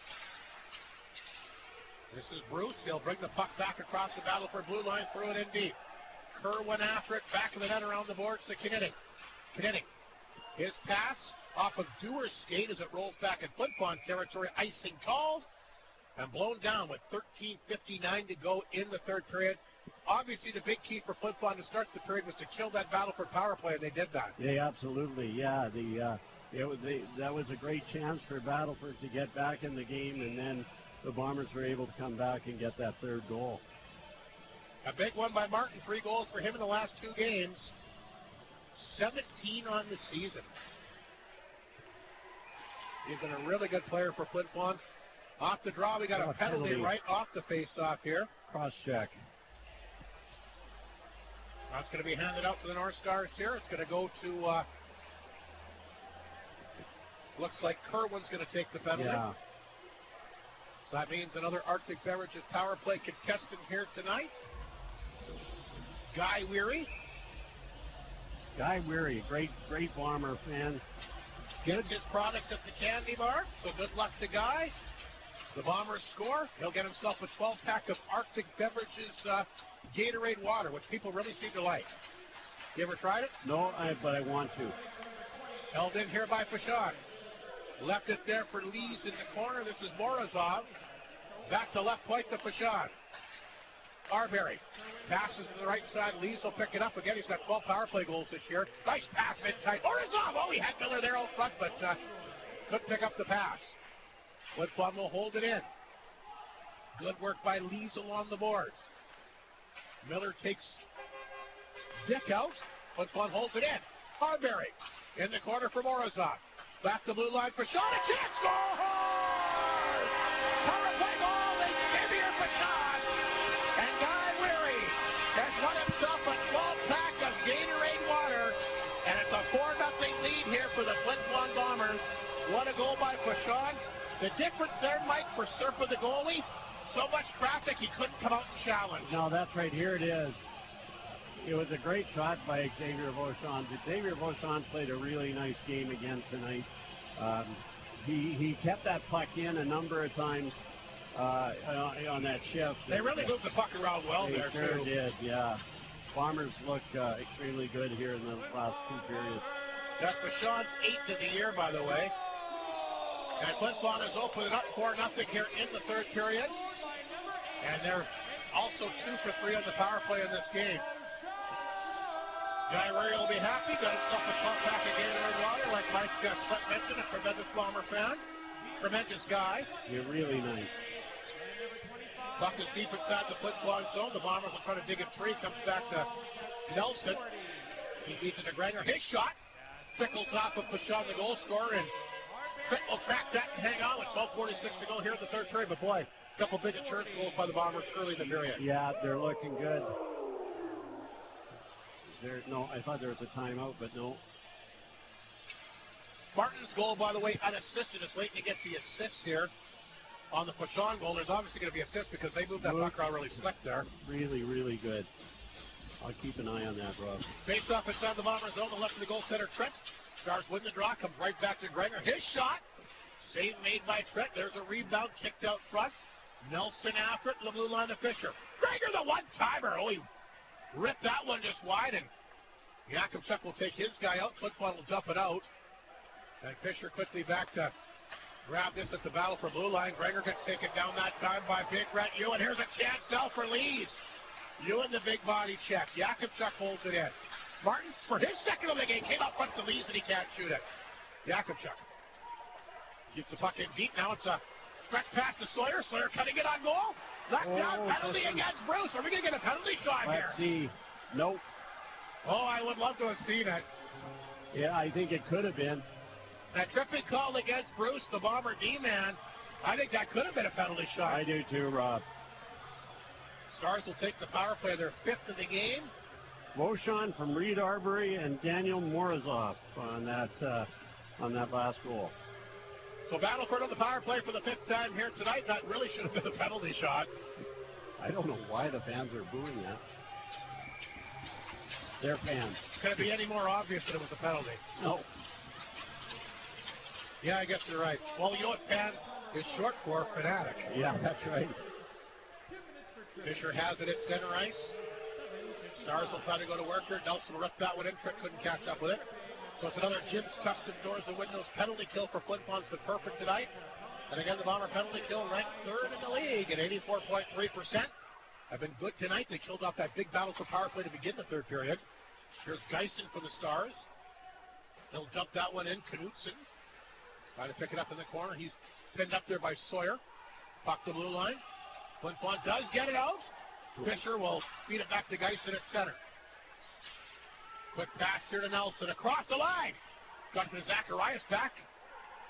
Fisher will pick it up. He has it. Thought about shooting it. He'll hang on to it.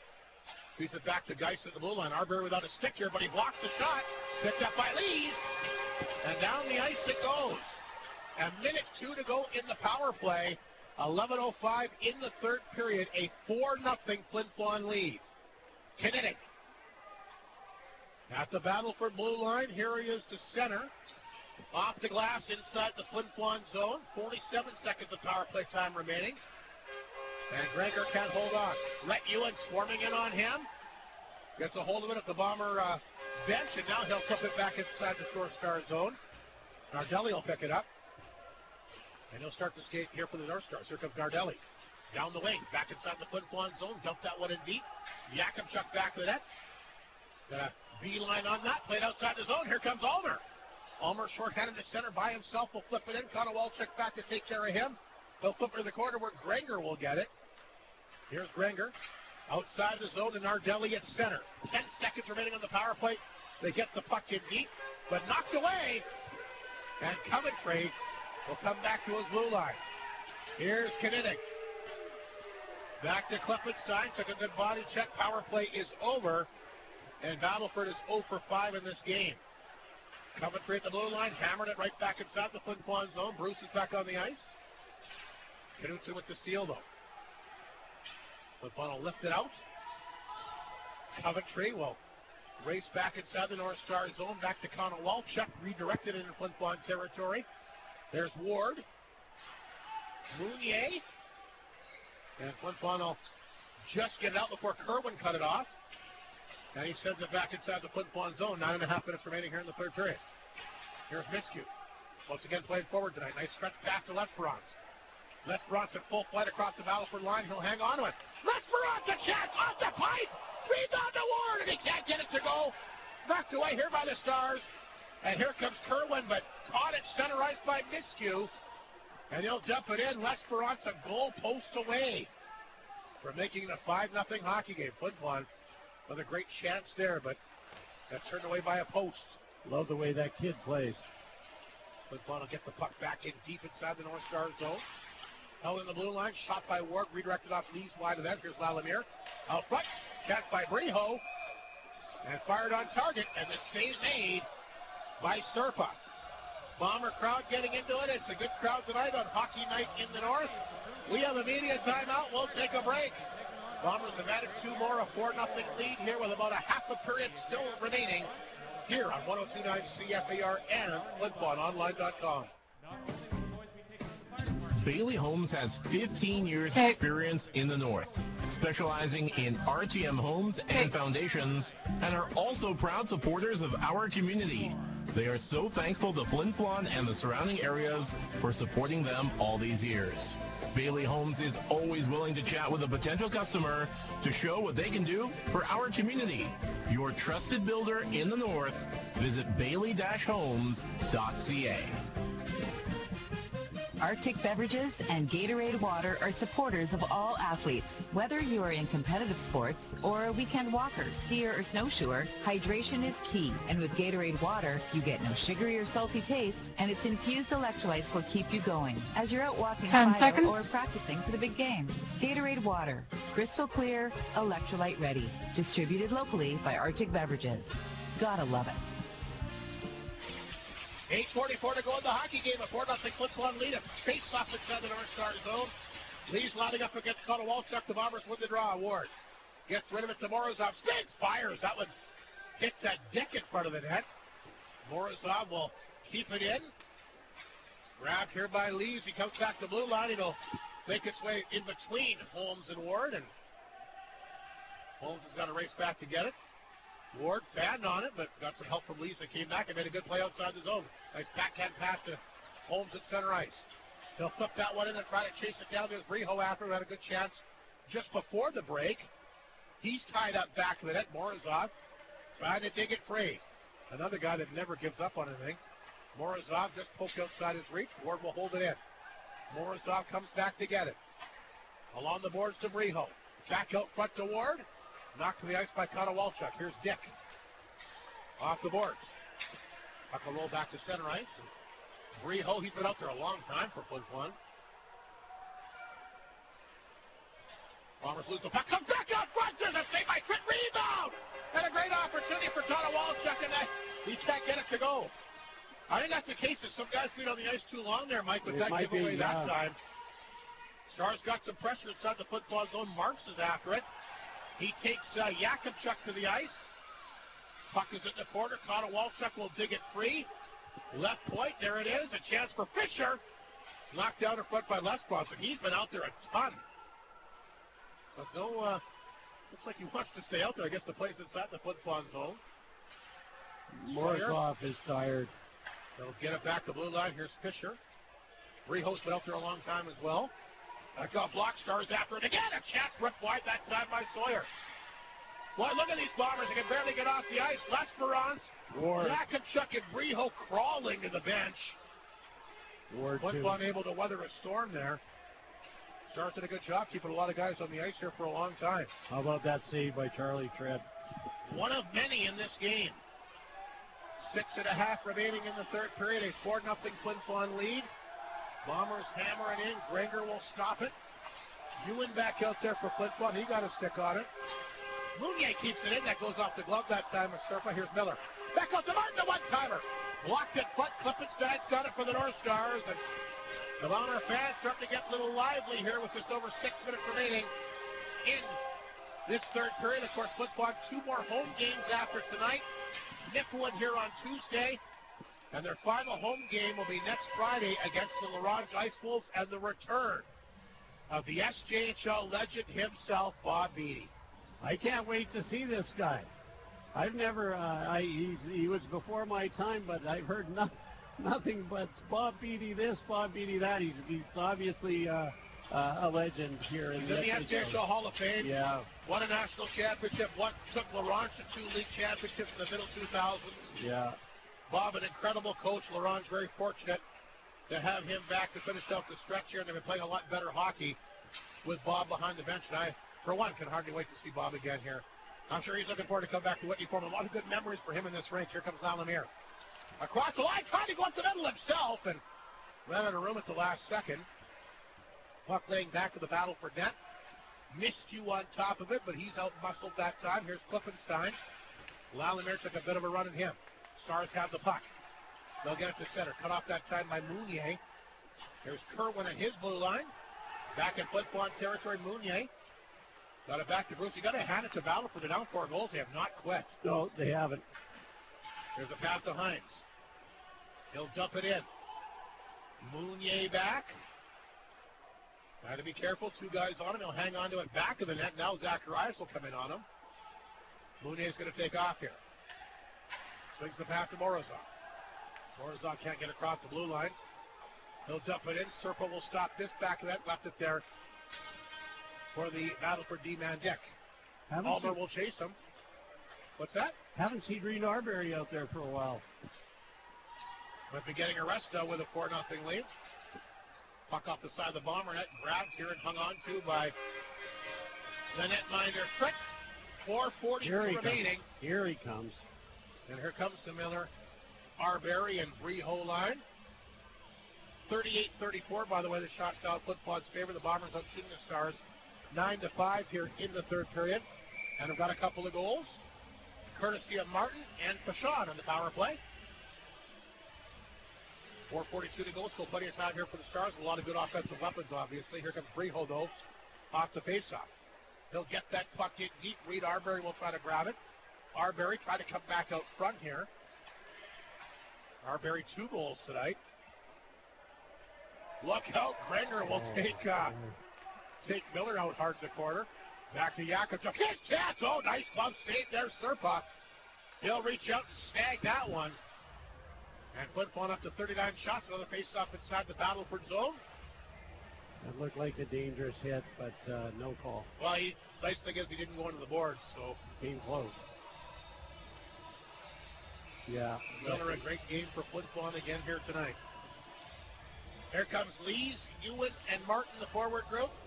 Bruce and Yakubchuk on the back end. The face-off deep in Battleford territory. Stars win the draw. And Dick is after it. Ewan took a bit of a run at him. Puck will come out. Yakimchuk in his blue line. Feeds that one back to Martin. He'll flip it in and hit Nash. He wasn't sure where it was, and the puck goes in deep. And Serpa forced to jump on it because look out, Rhett Ewan takes a high stick here, or a cross check rather, from Dick the D-man. And they had something going. Dick might be lucky to get a penalty there. I was going to say, whoa. So tell me the difference of that cross check and to Ewan to the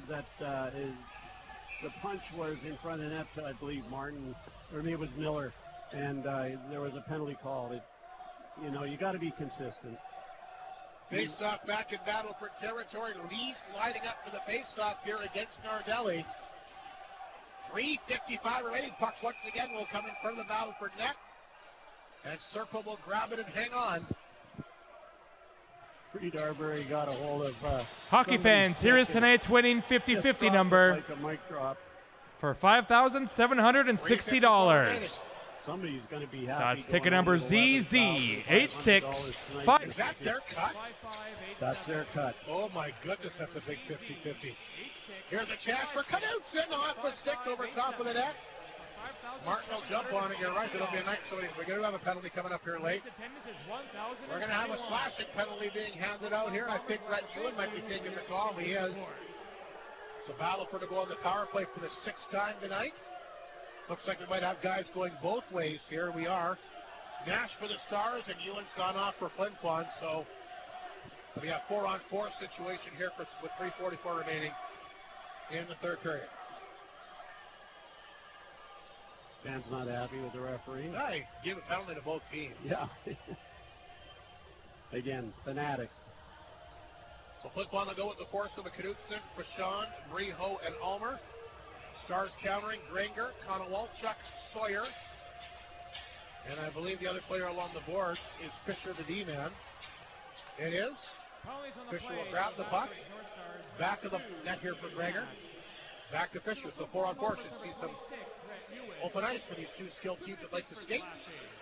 Fisher forced back on his side of center, gets it back to Granger. Granger will get rid of it. Back to Sawyer, but he had a little trouble handling it. He had to come back inside the zone and actually gave it up to Breho. Sawyer will get it back.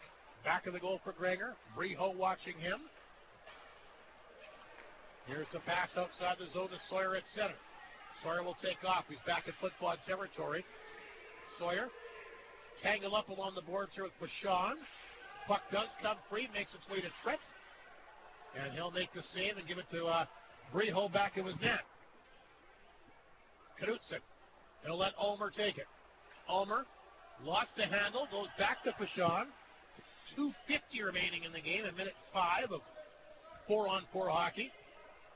Bashan, that nice power play goal earlier in the third period tonight. His 8th of the year, continues to be one of the top offensive D-men in the league. Arbery, nifty move. He's a cross center, hangs on, brings it in. Knudsen's chance, that got blocked. Here comes Kinnick for the North Stars. But Arbery came back and picked that one off. Klippenstein runs into him. Arbery gives it over to Holmes. Holmes flips it back. Nice play. Morozov walking in. Morozov a chance. Good save, Serpa. Morozov might have had a little bit more room there, but never a bad play to shoot the puck. You know what, Rob? I don't know if it's. I think he was trying to get that puck to Reed Arbery, who was standing right. Oh, maybe. And he did. Anyway. Reed just couldn't. It was in his feet and couldn't see it.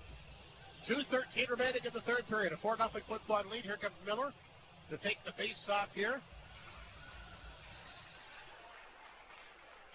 Lined up against Geisen. Flin Flon will get it in deep. There's Holmes. 4-on-4 for another 20 seconds. Holmes kept it in.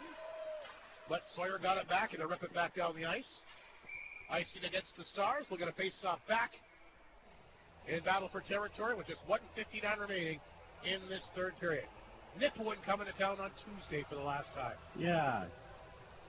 Nipawin Hawks. Big win against Belford last night. Yeah.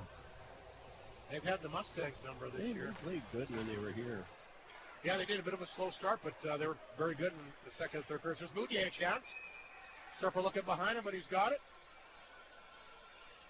Flin Flon now up to over 40 shots here in the game. But obviously,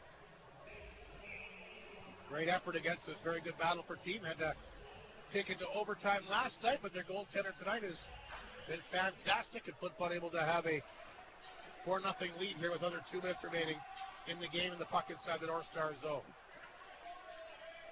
Battleford deep in their own end. Coventry's got to race back to get it. Martin on top of him. Coventry, though, made a good move to get it out. Back to 5 aside, by the way. Flin Flon dumps it in. There's Kerwin. Back to Coventry. He'll lift the puck out again. Mounier cut that off at center. Coventry back on top of it. And he feeds that over to his partner, Kerwin. Jakubchuk ripped it. It took a funny hop, came right back in front of the Battleford net, but Coventry has it. Played off the boards, back inside the Flin Flon zone. Icing again, a lot of icing calls here late. But again, I tip my hat to the North Stars, who have not given up in this game and are playing it right out to the end. Yeah, absolutely. Somebody, when I went downstairs, said they love watching these type of games because really there hasn't been, up until now anyhow, a lot of rough-ups. It's just been good hockey. Lee's, sorry, Rob. To take the face-off against Geisen, Lee's breaks the stick right off the face-off. And Coventry has it. Forced back in his own zone. Geisen at center will flip it back in the Flin Flon zone. 1 minute remaining in the hockey game. Here's Lesperance, who had a goal post earlier in the third here tonight. Bruce, look out, takes his guy down. That might have been if that's earlier in the game, they probably called that penalty. Knitting along the boards. Gives it to Lesperance. Here's Reed Arbery back out there for Flin Flon.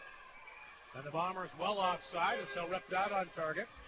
I saw Reed on the bench saying, I'm going out. Called Mishnu off. I think he wants that third goal. Don't blame him. He's had a great game. Had a great season. Yeah, absolutely. Up to 22 goals now, including 2 here tonight. 39 seconds remaining in the game. The face-off outside the Battleford blue line as Lesperance will take the draw against Nardelli. Flin Flon wins it. Bruce into the glove. Save made. Serpa will hang on. And boy, these last 3 minutes have been dragged out, haven't they? Yeah, absolutely. There's been icing and goalies freezing the puck. That must have been offside. It was 33.5 seconds to go. Reed Arbery will let Lesperance take the draw against Nardelli. Flin Flon got it back in deep. That's Nash for Battleford. Laid it back in Flin Flon territory. Bruce will knock it down. Gave that one away to Zacharias. One last chance for the Stars. And not sure why that was blown down. They're going to try to go after Lesperance here at the end of the game. I think it was offside, that one too, Rob. Nelson wasn't happy about something. 20 seconds remaining in the game. Lesperance, Arbery, Breho remain on the ice for Flin Flon with Holmes and Vachon on the back end. Vachon's got the puck. Feeds that back to Breho, knocked away from him. Holmes will pick it up. Holmes has been good tonight. Yep. Here's Vachon. He'll get it back in his own zone, and we'll count down the final few seconds. Gives it to Holmes there. And that's going to do it here at the Whitney Farm. The Bombers back-to-back wins against the Stars.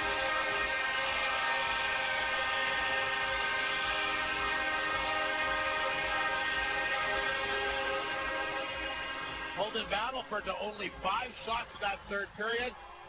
A 34-save performance by Charlie Trent, who picks up his 5th shutout of the year. Charlie was, he kept him in it, Rob. It's just what Mike Reagan said. Although he stopped 34 shots, it's not how many, it's when you make them, and he made them all game. So just a great performance by Charlie Trent. Well, a lot of factors in the game here tonight, Mike. Obviously, Charlie Trent will start with him. 34 saves, but special teams big in the game. Flin Flon 2 for 3 on the power play. Battleford 0 for 5. Yeah.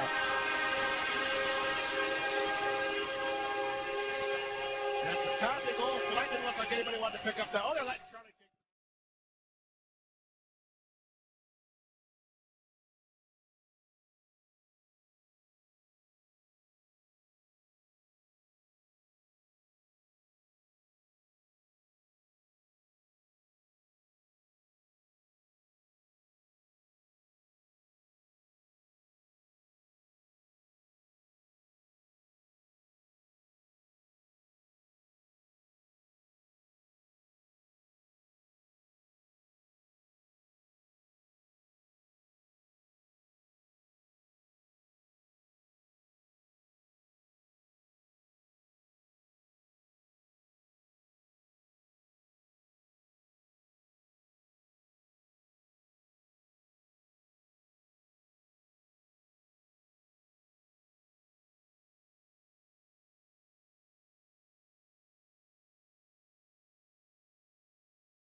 Charlie Trick, 34 saves, 5th shutout of the year, which, by the way, leads the league. Let's take a break and come back with more for the Whitney Forum on 102.9 CFBR and FlinFlonOnline.com. Northland Ford proudly supports the Flin Flon Bombers throughout the SJHL season. We know that the Bombers will play tough like the Ford F-150, I got 4. the toughest truck on the market for over 40 years. Northland Ford helping the community cheer on the Bombers. 5 in total, including the one that's playing. Fans in the league, and they provide you with the best selection on their lot. In the North, for the North, Northland Ford, the dealership. Yeah, I already have promos ready. The North of 53 Co-op is not just a building, card lock, or a food store. It's a group of people working together to help their neighbors build our community. The North of 53 Co-op is a different kind of business. It's built by you and for you. Co-ops are found all across Western Canada, but the North of 53 Co-op offers the products and services needed by us. That's why it's not just a catchphrase, it's a fact. At the North of 53 Co-op, you're at home there. Hudbay is proud to be a sponsor of this Bomber broadcast. From donations for bursaries, hockey schools, clubs, community events, charities, and so much more, Hudbay has supported our community with dedication and generosity, contributing to events and organizations. Hudbay thanks the people of Flin Flon for their continued support. Your local McDonald's at the Walmart location offering up some tasty treats here in February, including I'm sorry, the I think Frank's I Red lost Hot Original McCrispy, made with tender and juicy 100% Canadian raised seasoned chicken, and topped with shredded lettuce, mayo-style sauce, and Frank's Red Hot Original thick sauce, and served on a potato bun. Just one. Also, the Frank's Red Hot Honey dipping sauce, a dipping sauce with the sweet taste of honey, and the heat of Frank's Red Hot to 10 seconds McNuggets to a flavor they've never experienced before.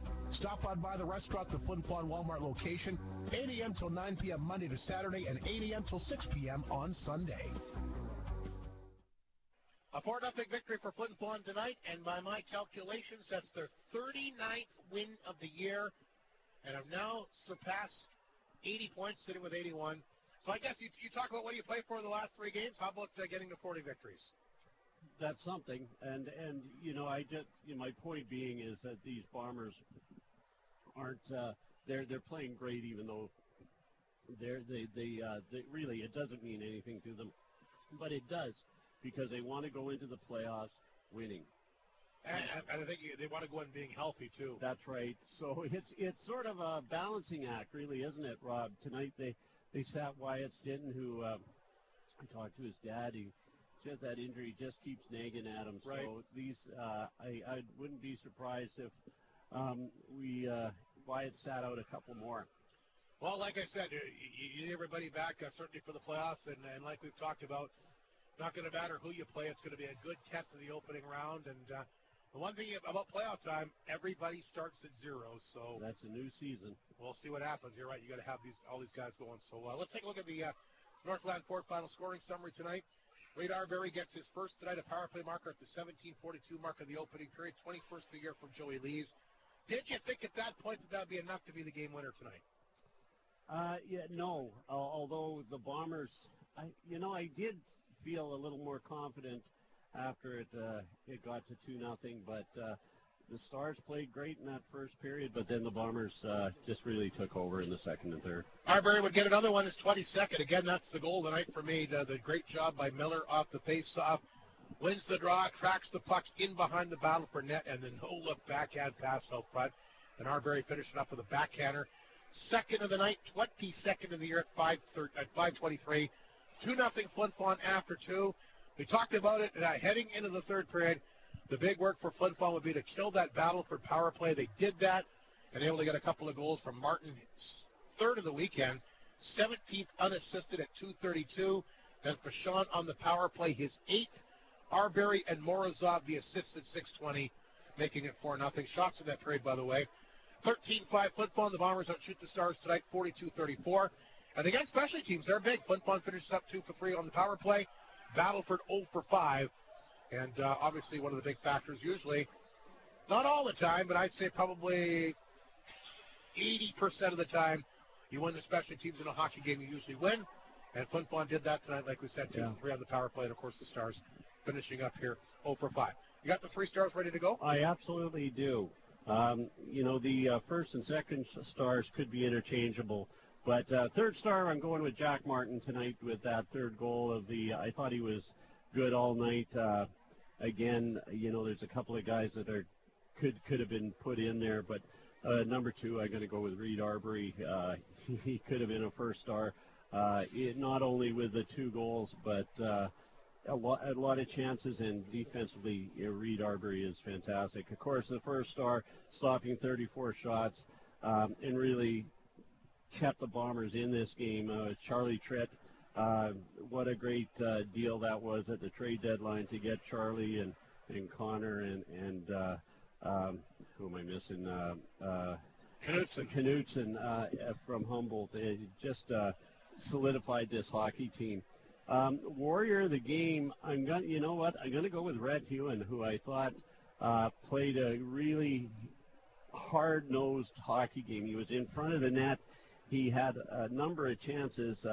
In his interview with you tonight, Rob, he said the puck clock isn't there yet, but the way he's playing, it's going to come. So Rhett Hewen, but there's a couple other guys that should get honorable mentions and could be that Warrior. Connor Miller being one with those face-offs again tonight. And that beautiful no-look back. Yeah, exactly. And Hudson Brehout, just constant go. He tries so hard and works so hard, and he gets stuff done. There you go. And we should mention as well that the 3 stars the last number of years have been sponsored by KFC, and I'm sure everybody knows now that KFC, of course, is going to be closing down their operations here at least momentarily until I'm assuming a new owner is found. But I just want to thank them for not only the contributions to, of course, these hockey broadcasts throughout the many years, but all the wonderful stuff that KFC did promoting and sponsoring different things in town. Obviously, a very tough thing for them with the passing of the manager, Stacy. But anyway, I just want to thank them for being a big contributor to these hockey broadcasts for many, many years, Mike, and all the wonderful things that they did looking after and sponsoring in town. And the Hyman family, very generous people, very nice people, and very obviously, again, condolences to the loss of Stacy. I know how obviously troubling and how heartbreaking it's been for them. Yeah. And it's unfortunate that we won't have them running the KFC in the community anymore, but I want to thank them for all that they've done for the sponsorships at the radio station. Like I said, all the things they've been involved in here throughout the years. They were always there to step up to help the community, and it's a loss for Flin Flon for sure to lose the KFC and them for being business people in this community. So best of luck in retirement, and we'll watch Rugged play the drums. Absolutely. So again, quickly the 3 stars tonight. Star number 3, Jack Martin, 3 goals for him on the weekend. He gets a big insurance goal, his 17th early in the third. Reed Arbery, 2 goals, 21st and 22nd. And Charlie Trent, like we said, 34 saves. 5th shutout of the year to lead the league. And what a year Charlie's having. The only SJHL player, by the way, with a guaranteed Division I scholarship heading into next year. And of course, the Warrior of the game, who'd you go with again? I went with Rhett Hewen. Right, who played very well on the weekend.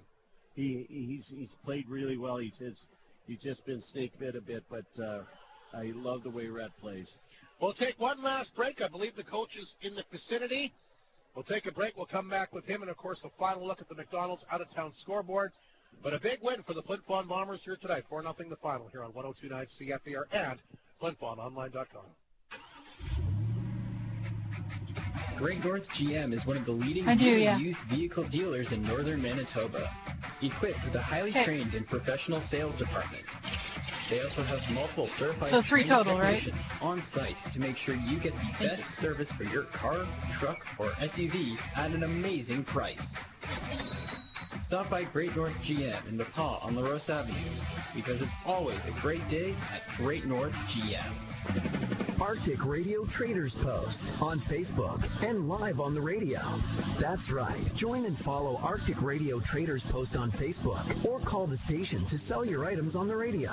Arctic Radio helps you find what you're looking for or get your treasures into new hands. Your listing will be seen all across the North or heard on radio weekdays at 10:30 and 9:30 Saturday mornings. We're going to try it out and see what happens. Buy, sell, rent, trade, or give away with Arctic Radio Traders Post Facebook page and 1029 CFAR, your radio. With 1029 CFAR's weekly auction, you never know what kind of deal you'll find. Don't miss the savings. Visit FlinFlonOnline.com and see what's being bid on next. You never know what kind of gold you'll strike next. 10 seconds.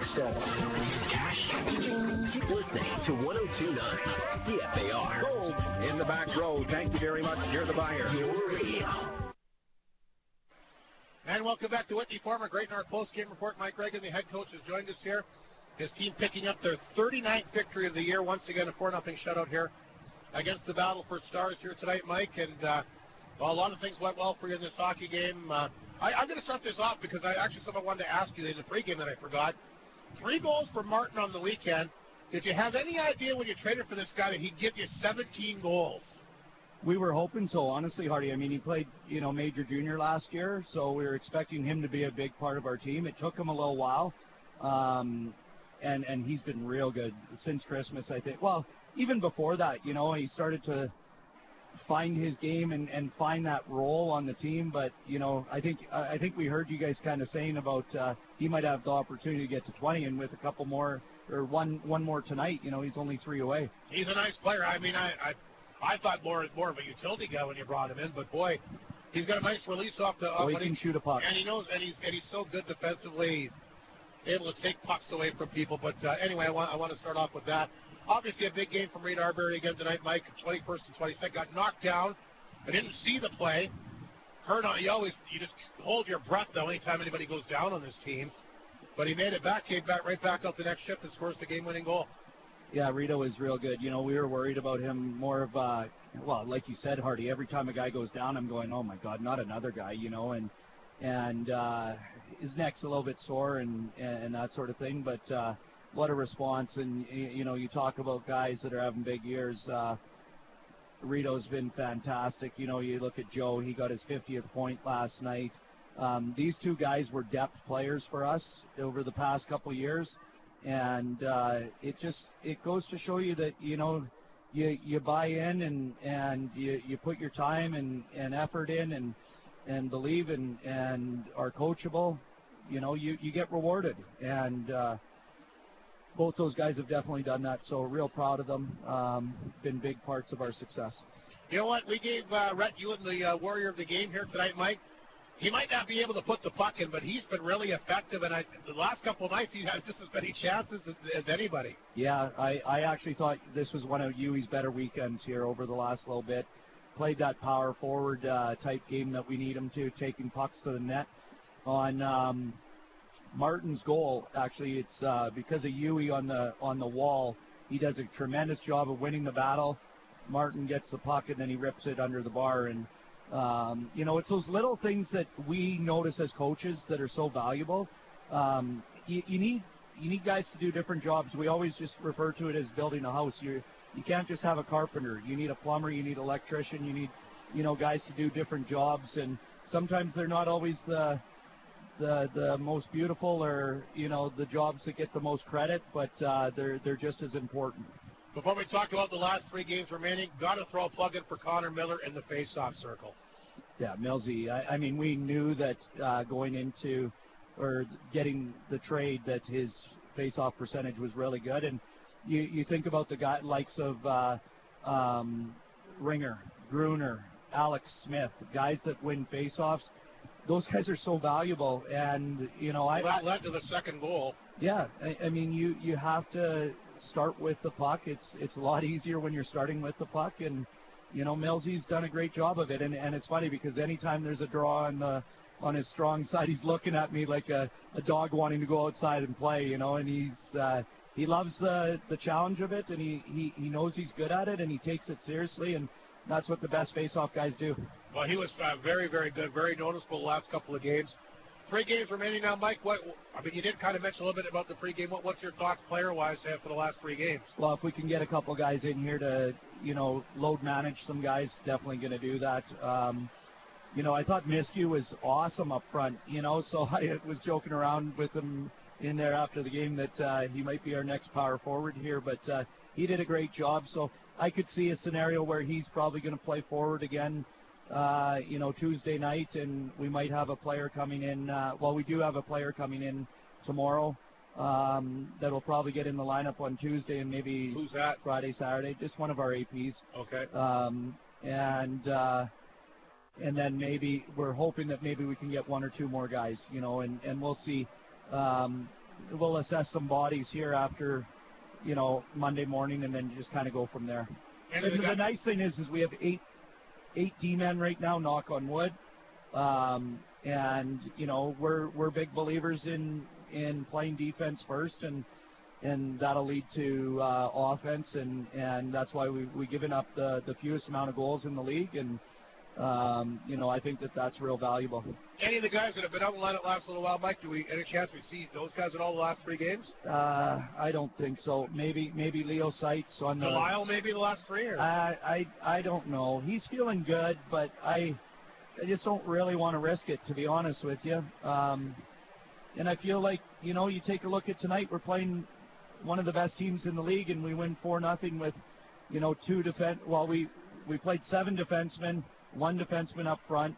So we played 8 defensemen, and we only played 3 centermen. So that could be taxing on your group, but we did a good job at spreading minutes around and trying to, make sure that our minutes played is evenly distributed amongst our forward group. Hockey Night in the North, Mike, were you happy with the crowd tonight? Yeah, over 1,000. That's great, and especially with the weather earlier on today.